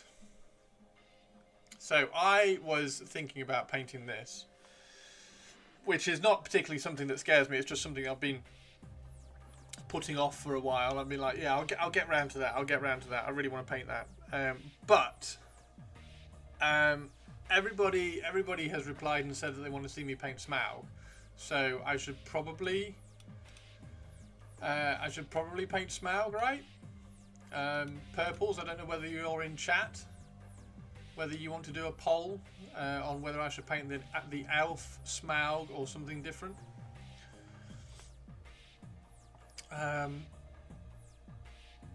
So that one's the one I was going to do with you all. You are afraid of the Smaug. I'm afraid of the Smaug. The Smaug looks amazing. We put loads of work into Smaug. It looks really, really cool. Tomb King Tristan is going to paint this, of course, because he's a Tomb King Tristan. And I have a feeling I might relate to some of this, but we're going to read it and see, because I think Tomb King Tristan and I both have quite deep relationships with Tomb King, so we'll see.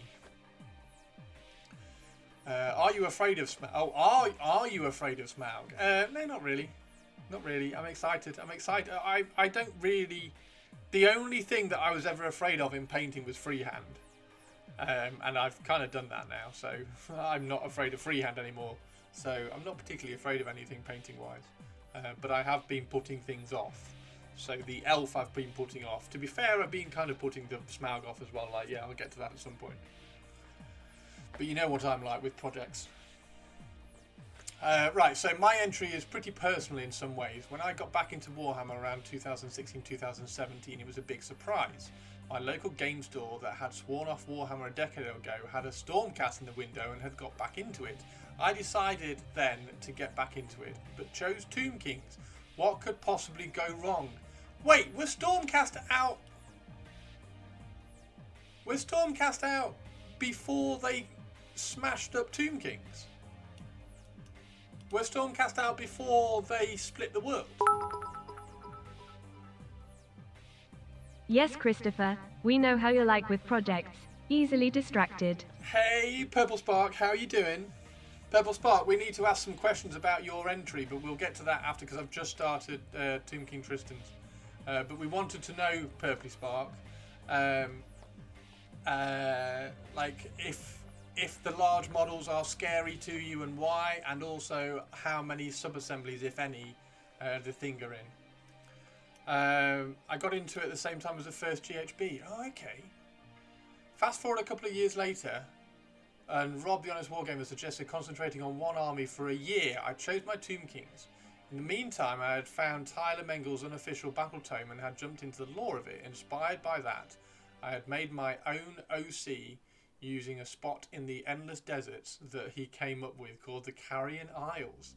A flying Tomb King. Okay, this is fucking cool. A flying Tomb King on a flying chariot from a flying island. Amotep the Dauntless was born. Fucking love this. Amotep the Dauntless. You can guess what my Pharaon is called. He's Serket Ra, which is the name of the bot in Twitch chat. Amotep the Dauntless. I made my first big conversion using a Swift Hawk chariot bird and his base, as I found the kit on the mainland where my partner was at the hospital for a routine pregnancy checkup. No way, we live on a small island and have to go to the mainland for things like that. Across that really long bouncy bridge, right? I found the kit at an old dusty store and the idea just clicked. Fast forward many, many years, maybe 50 plus Tomb King games and a childbirth later, and I decided to rename myself Tomb King Tristan on the internet, and I'd become known for my Tomb King stuff. No one else was doing anything with them at the time. I found a niche. Amotep had served me well, but now Tomb Kings were coming back. Brand new kit with the Necrolith Bone Dragon. I finally had a brand new sculpt worthy of my guy. Wait! Oh, wow! Okay. Okay. I did the dragon up, one of my silliest reposes, and painted it close to the best of I've ever painted anything in some spots. But then there was Amotep, my little king, something that I had built up in my head wrote lore for, and honestly sunk a bunch of myself into as well to deal with the scary new world of fatherhood, my wife getting sick with cancer, and a little thing called the global COVID-19 pandemic. Life has changed so much since the first glimmer in the game store. Holy shit, dude. So I put him on the shelf, glowing white in a sea of bone. I didn't want to do it a disservice. Tomb Kings and Amotep Tomb Kings and Amotep meant so much to me as my small little place to go when the world was too big.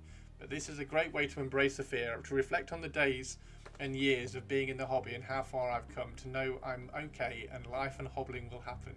Doing this won't be the end of the story, just a fresh passage. Oh my god, dude, this is so cool. TLDR, I'm painting my bone daddy. It's scary because it's daddy. Mate, this is so cool. Okay, so Tomb King Tristan is painting a Tomb King. Wow. I can't compete with that. If anybody wants to, I mean, I don't want to, I'm not distracting from this at all. But if you want to hear my attempt at talking through this sort of stuff with me and Tomb Kings, it's on my YouTube video. It's my Tomb Kings Army Part 1. It's on my YouTube. That's so cool. Amotep. Amotep is going to be a flying Tomb King on a flying bone dragon. He's my guy. Can't fuck up my guy. Exactly. So good. That's so good. That's this is my Surtet Ra. As soon as I saw this model, as soon as I saw that model come out, I was like, well, that's just Surtet Ra. So what I'm going to have to do is get another one of these models to put him in a chariot, and maybe another one of these models to put in a chariot, because he's so cool. My original, let me see if I can find my original, because I think my original one was photographed for the, I think it was photographed for the article about the bone giants that I was in, because my Surtet Ra wasn't in, where do I put all these? Surtet Ra wasn't in the original Tomb King book. Tomb Kings, there it is. No, that's AOS Tomb Kings. Old World. That's all those Old World ones. Oh God, where did I put it? I'm sure I keep downloading these, and I keep not remembering where they are. Hang on, let me Google it. Chris Frossin. Bone Giant PDF.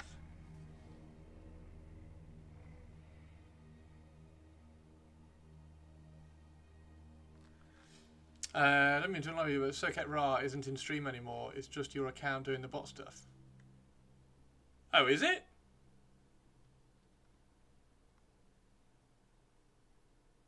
Oh shit, it is. Purples, when did that happen?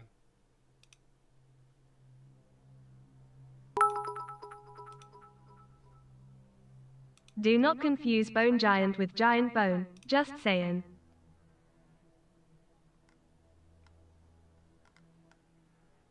There it is. Okay, so. Giant Warriors of Khemri. Trial rules by Gav. Conversions and painting by Chris. So this was the Warhammer Journal. I can't remember what issue it was.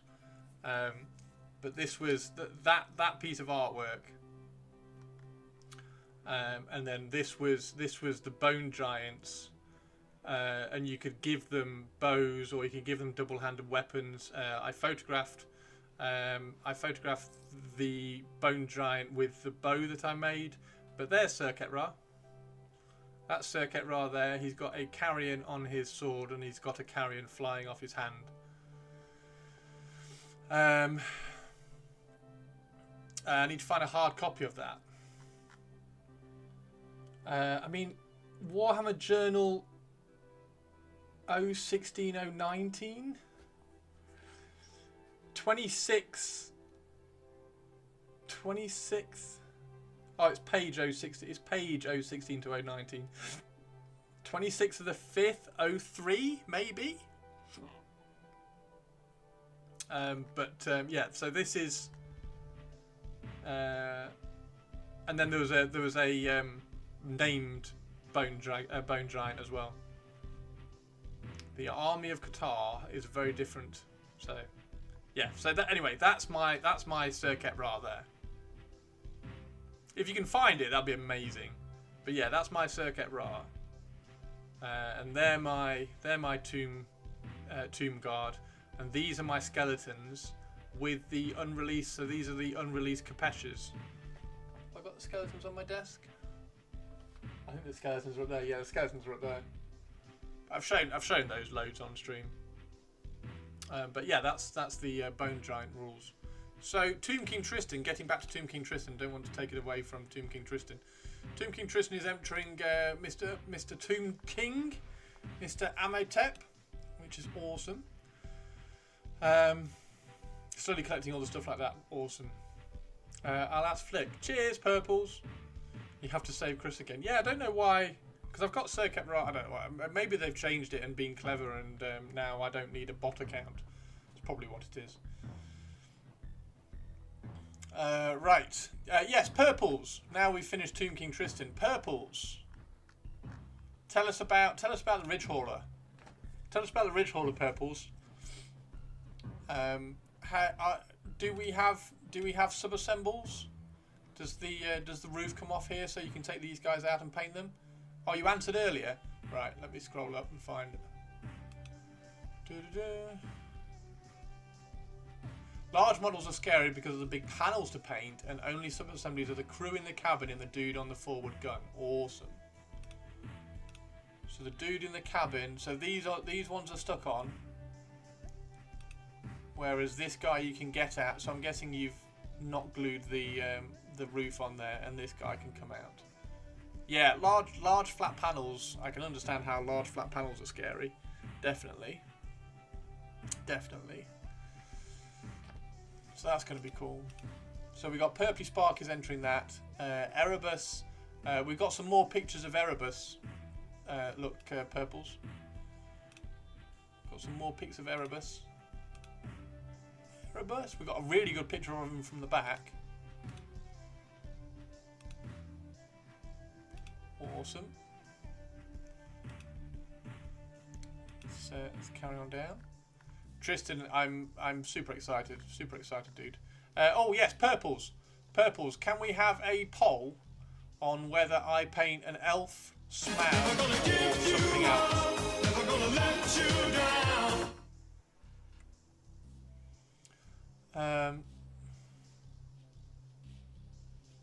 You did some Call of Duty and you were pleased to raid studio. Nice one. Taria is here. Are you afraid of the elf? I'm not. Like I say, I'm not really afraid. Not really afraid to paint anything.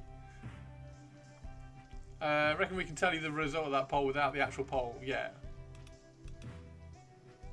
But if you vote something else, then let me know what else I should paint. Because Purple says a Psi Titan with some freehand on it. Like the only thing maybe freehand wise is the shield for the Slanesh Knight that I was going to do. Right, so, oh, here we go. Captain Mannering's entry stuff. Project name. Chris doesn't paint the back of mod. Placeholder to be determined. Oh dear. Project Flesh. So Captain Mannering's, we need to add you to Tale of Overlorders. There we go. You now have a blue name. Teeny Tiny, are you doing it as well? Shall we add you to Tale of Overlorders, Teeny Tiny? Teeny Tiny.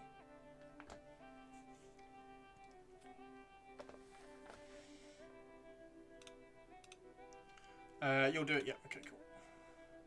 Let's add you in. Tale of Overlorders, boom. Project Flesh, where flesh is a big focal part of the model. Paint it smoothly. Model, use Underworld's Warband as test models. At the end of a period, paint one witch elf from the main unit. Picks to follow. Awesome. Reason, because smooth blends of skin are scary and hard to pull off. This section of currently whip methodology use Underworld's. This is awesome, Captain Mannerings. Is this giving us a hint, Captain Mannerings, of what you do as a job? Use Underworld's warbands to make repeated attempts and iterative development and refined method while simultaneously completing other small projects and warbands. Justification. Witch elves are a big part of the Dark Elf army. They are indeed, and I want lots of them. Can also be used in conjunction to dynamically achieve multiple objectives simultaneously. This section is currently whip. Resources, teeny tiny victories, Laura, steal Chris's recipes, Dark Elf painting guide he obtained from Games Workshop on the internet. We'll add more acronyms in the future. This is awesome, dude. So cool. We need to definitely do that on Tomb King Tristan's as well. That was written with AI, Stray Yak, yeah. It was awesome raiding and loved the experience. Nice. This is what I should do, but rarely get a chance to do. Don't have time. I voted something else because I want to see you paint a Rogue Hobbies Gobbo. Everybody wants to see Bob. Everybody, Teeny Tiny, definitely wants to see me paint a Rogue Hobby. I'm gonna have to pick up a Rogue Hobbies Gobbo at some point. Rogue Hobbies.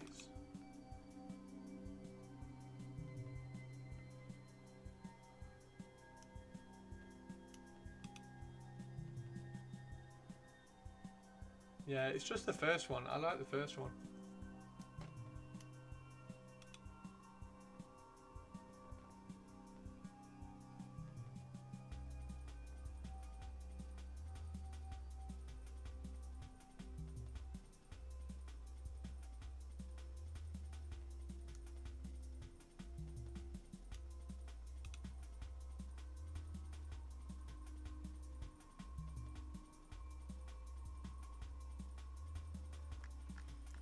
It's got to be something Chris is scared to paint. I'm kissing your frame. Fuck off. But yeah, follow a rough along the lines of a story that we use for work, for requirements logging and all that jazz. Actually, that's another thing that scares me because I started one but couldn't get it look right. They are large, aren't they? So you've got to do like really kind of prolonged blending.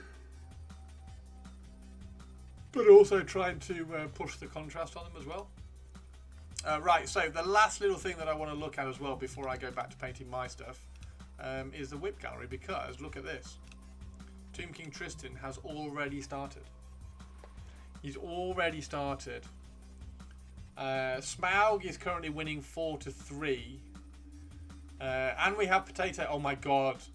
Yes, we definitely have potato picks, because those two potato picks that you put up earlier, purples, we definitely have to show off on stream. So Tomb King Tristan, I mean, bloody hell, Tomb King Tristan. That is a lovely tone of purple. It's a lovely tone of purple. It's looking really cool.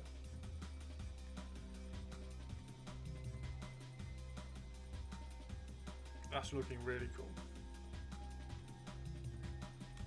And I think, was it in the stream gallery? There it is. So that's what he is going to look like. Texturing on the cape is brilliant. It is. This is what it's going to look like, and particularly this prismatic blade is going to be awesome. Is that purple or burgundy red? Let me go and have a look. I think that is. I want to say Baratnar Burgundy. Trying to upgrade my original scheme with new paints. Tomb King Tristan has the blend. Blend in the end. It's really cool. I think it's more of dark magenta to use some of the burgundy. You know, if you do a month of Louise's higher patron tier, you get the STLs and you can print your own goblin. Oh, nice. That's cool. Furry Puscats. Potatoes. Right, who wants to die? Who wants to die and look at potato pics? Because... And also, I mean, Tato is just stunning. Tato's amazing. But Poe, when did Poe get so light? Look at that. Team Tato, I'm on Team Tato as well. But like, oh my god at Poe.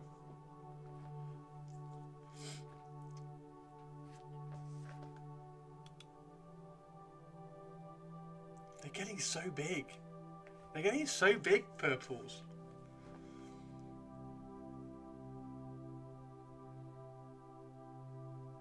You're all Team Poe. Can we have hashtag Team Tato or hashtag Team Poe? This is Poe.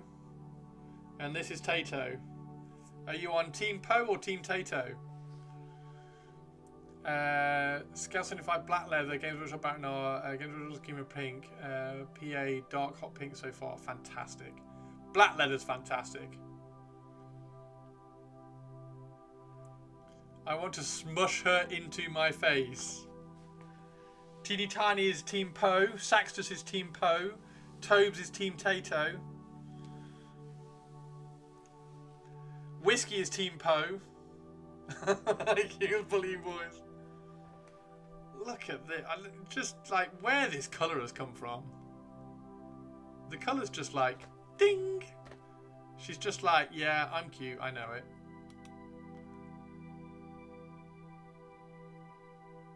Like I could choose. Team both. Mannerings is Team Tato. Purple Spark is Team Potato, of course. I can't imagine how proud you must feel, Purples, having saved these two.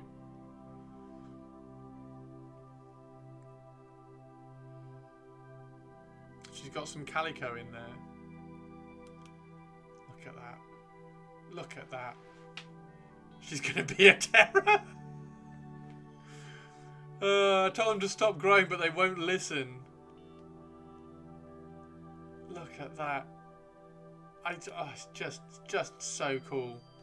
It's just so cool. Right, shall we get back to some painting? Shall we get back to some painting? We have been we've been potatoing and stuff for too long now. Right. I need to.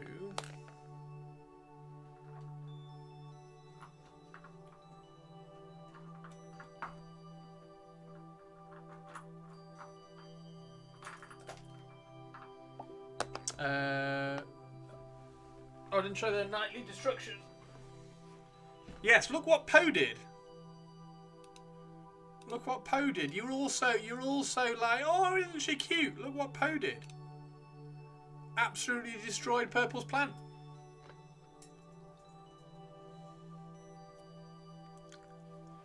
Absolutely destroyed Purple's plan.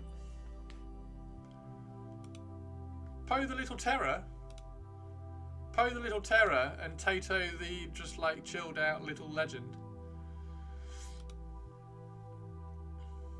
Have you seen your models in showcase? Yeah, looking good, Typhus. Looking good, dude.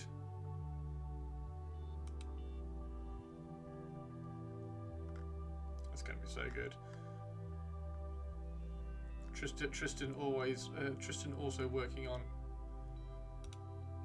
the Birdman as well. I think you can bring it back.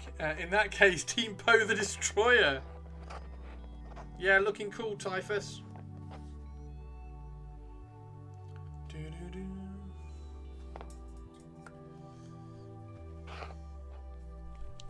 I think you can bring it back.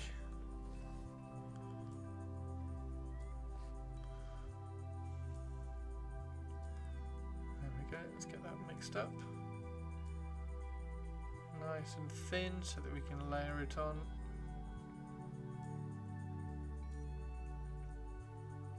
Perfect.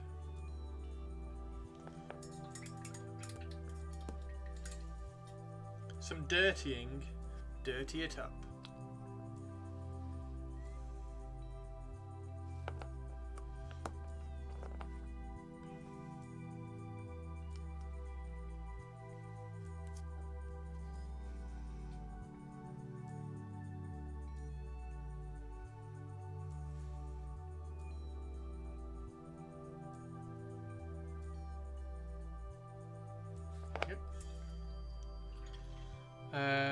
have followed you on Twitch. Nice. Yeah. Make sure you're following the legend that is Tomb King Tristan, because soon he will have the ability to stream soon. The verdigris is awesome. Thanks very much. Yeah, it has a way to go, but it gets there. We've got to add a little bit brighter stuff on it soon. But yeah, this is the very first stage, but it's looking pretty good. Thank you.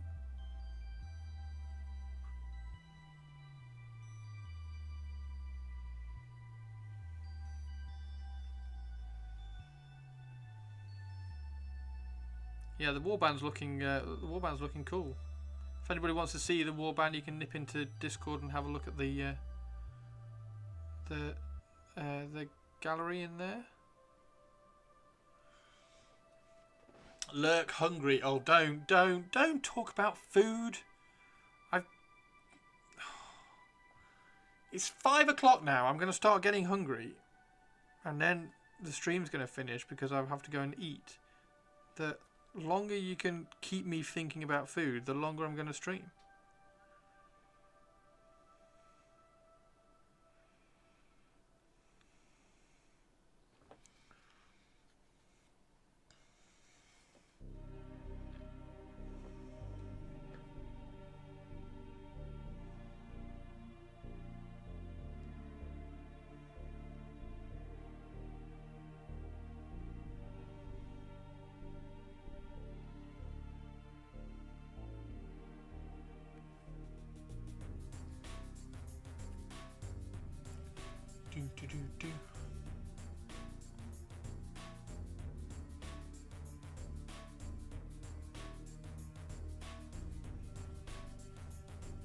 If you have any models that you want to show off on stream as well, just throw them up in stream gallery.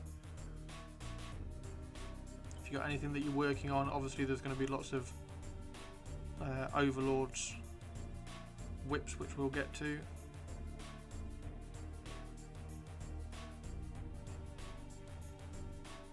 Got a new brush, gonna have my quartz saucer and stuff too. Sweet! I'm gonna print some of my own stuff for Trench Crusade soon. I've been printing everybody else's. Toves, I've nearly done your Sultanate.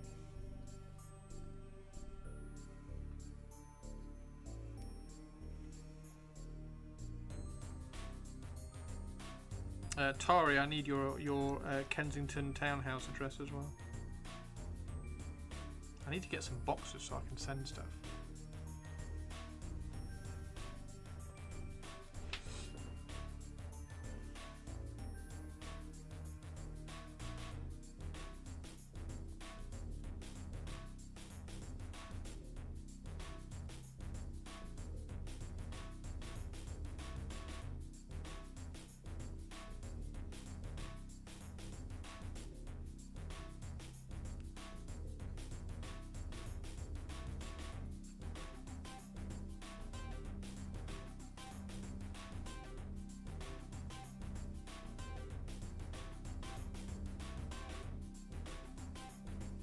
Tari 2. Tari 2.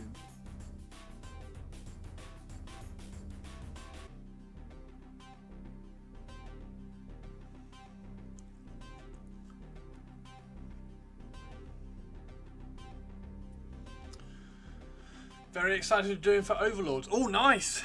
Typhus, look forward to hearing why and seeing the pics.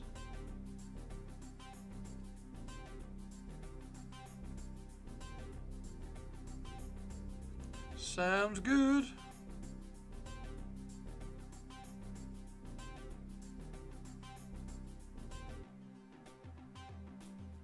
Boom, boom.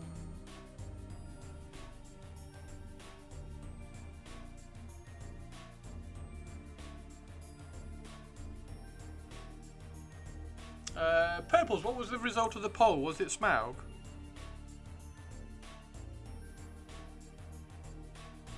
I'm guessing it was.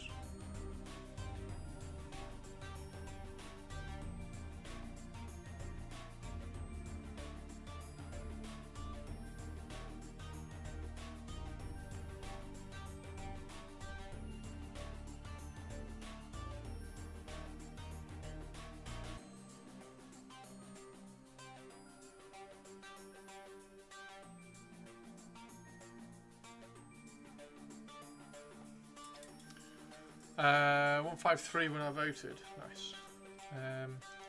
Yes, 100% Smaug. So we need to do Smaug then. Okay, I will get Smaug out of the spare room.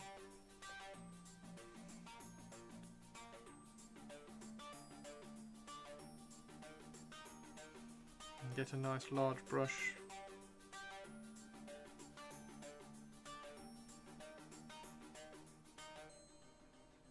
Start throwing some colours down on a black dragon. Just about to upload the replacement files for some of the Sultanate stuff. Amazing, amazing dude. Thank you very much. Yeah, if anybody has had updated files, please drop them into the Google Drive. I know we're waiting. Denial is waiting for his stuff to be sorted, which I'm sure won't be long. They seem to be very, very good at sorting.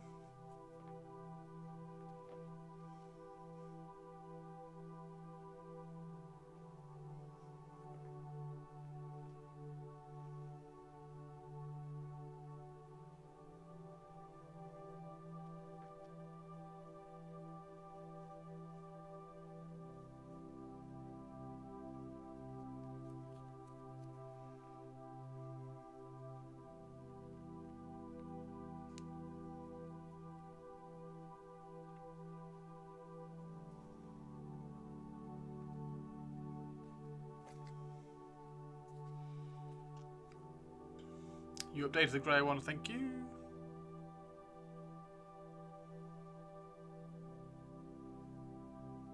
Yeah, they're doing pretty good for a really early startup 3D printed board game. That I think they're doing fantastically well. Regardless of all the idiots on their Discord who are like, oh, can't get this because you're idiots, and I can't believe I've spent this much money and I'm not getting anything.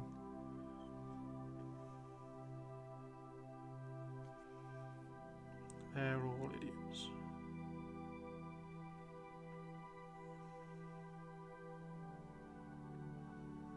Right, so that's that one. This one looks like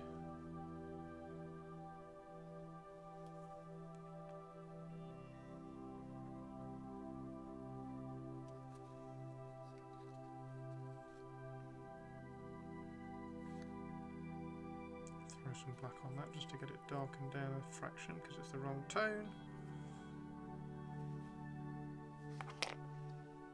Any others that have started? That one I've started as well. That one is also the wrong tone.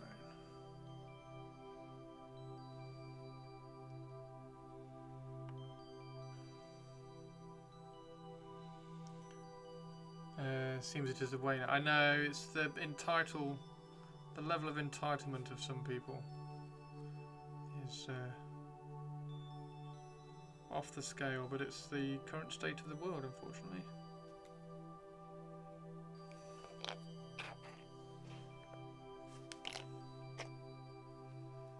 This one.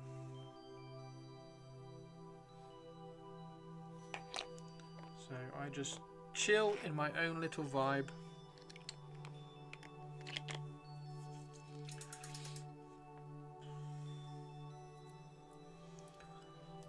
What of Imaginarium? How you doing? What's people's problems with Trench Crusade? No problems, no problems. We're going to ignore it. Blame the boomers. They created a world where people expect to be handed everything without working for it. Cheers, Purples. I knew about Vallejo's Fixer.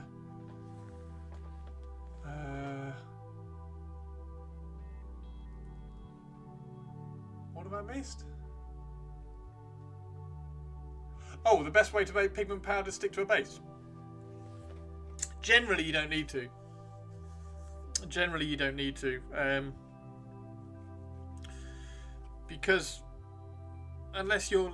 Well, like, ordinarily, pigment powders are like added to accentuate the base. So you just kind of rub it into small areas. They're never going to rub off, really. If you want to seal them, you can just drop some sort of like thinned down varnish on them or some IPA or something like that. But if you varnish it, it dulls the pigment anyway, so you're lessening the impact of it, and it doesn't look as cool. So ultimately, I just leave it.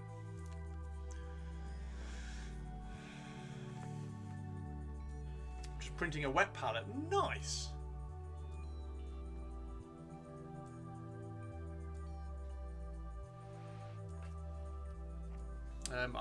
Sometimes I mix it with water to put it on, and that kind of applies a little bit. Again, it's one of those videos which is on the list of things to do. That is one that is. That's one that I've done. That's one that I've done. Here we go. Ah, shit. Walcom got anything interesting today? Not really. There was a Heresy Thursday, which was a console, a loyal Legions console, which looks quite cool, but it's not a Raven Guard Praetor, so I can be grumpy. But yeah, it looks rather nice. I'm not sure I'll have one for my Raven Guard, because Raven Guard don't feel like a Legion which is going to run around with a banner saying, "Here we are." At least not the way I'm going to build them.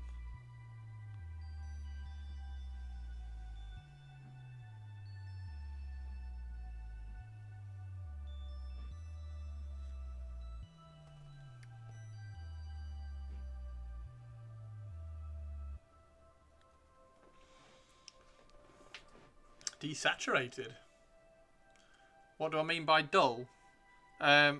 So it just kind of lessens, like pigment powders add like a really matte vibe to bases, and then when you seal them with some sort of varnish or IPA, it removes that matte finish, which is almost the reason why you use the pigment powders, because it gives a very distinct and different look to the rest of the model, so the base stands out in contrast because of the finish.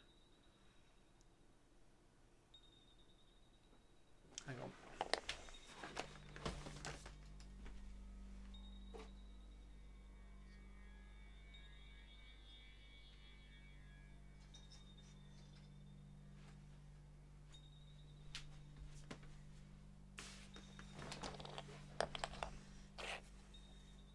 So that's pigment powder, and that's literally just pigment powder on a base. So these were in Warhammer World for a while, but I removed them about a month ago. But that's just pigment powder on a base which I'd painted, same as that. Now this, I mixed pigment powder in a little tub with some water, and then just kind of gunked it on, so that the water kind of gets it to settle in, so you can see how it's pooled in areas. But that's been on for years. I did these whenever Horus Heresy came out, so just it doesn't move. So that's my favourite way of kind of applying pigment powders, is mixing it with a little bit of water. So, and that's the best Night Lords. The best little Night Lords one.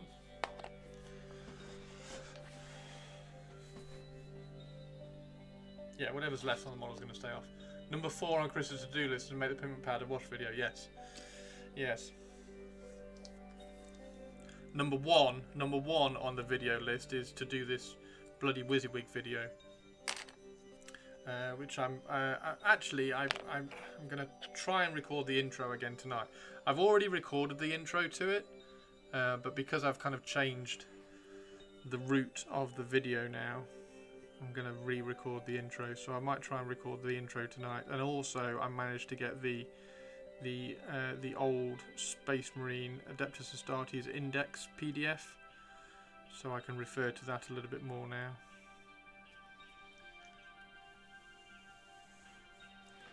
Matte varnish before the powder helps it stick too, gives it more grip. That's a good idea, actually. I hadn't thought about that. Putting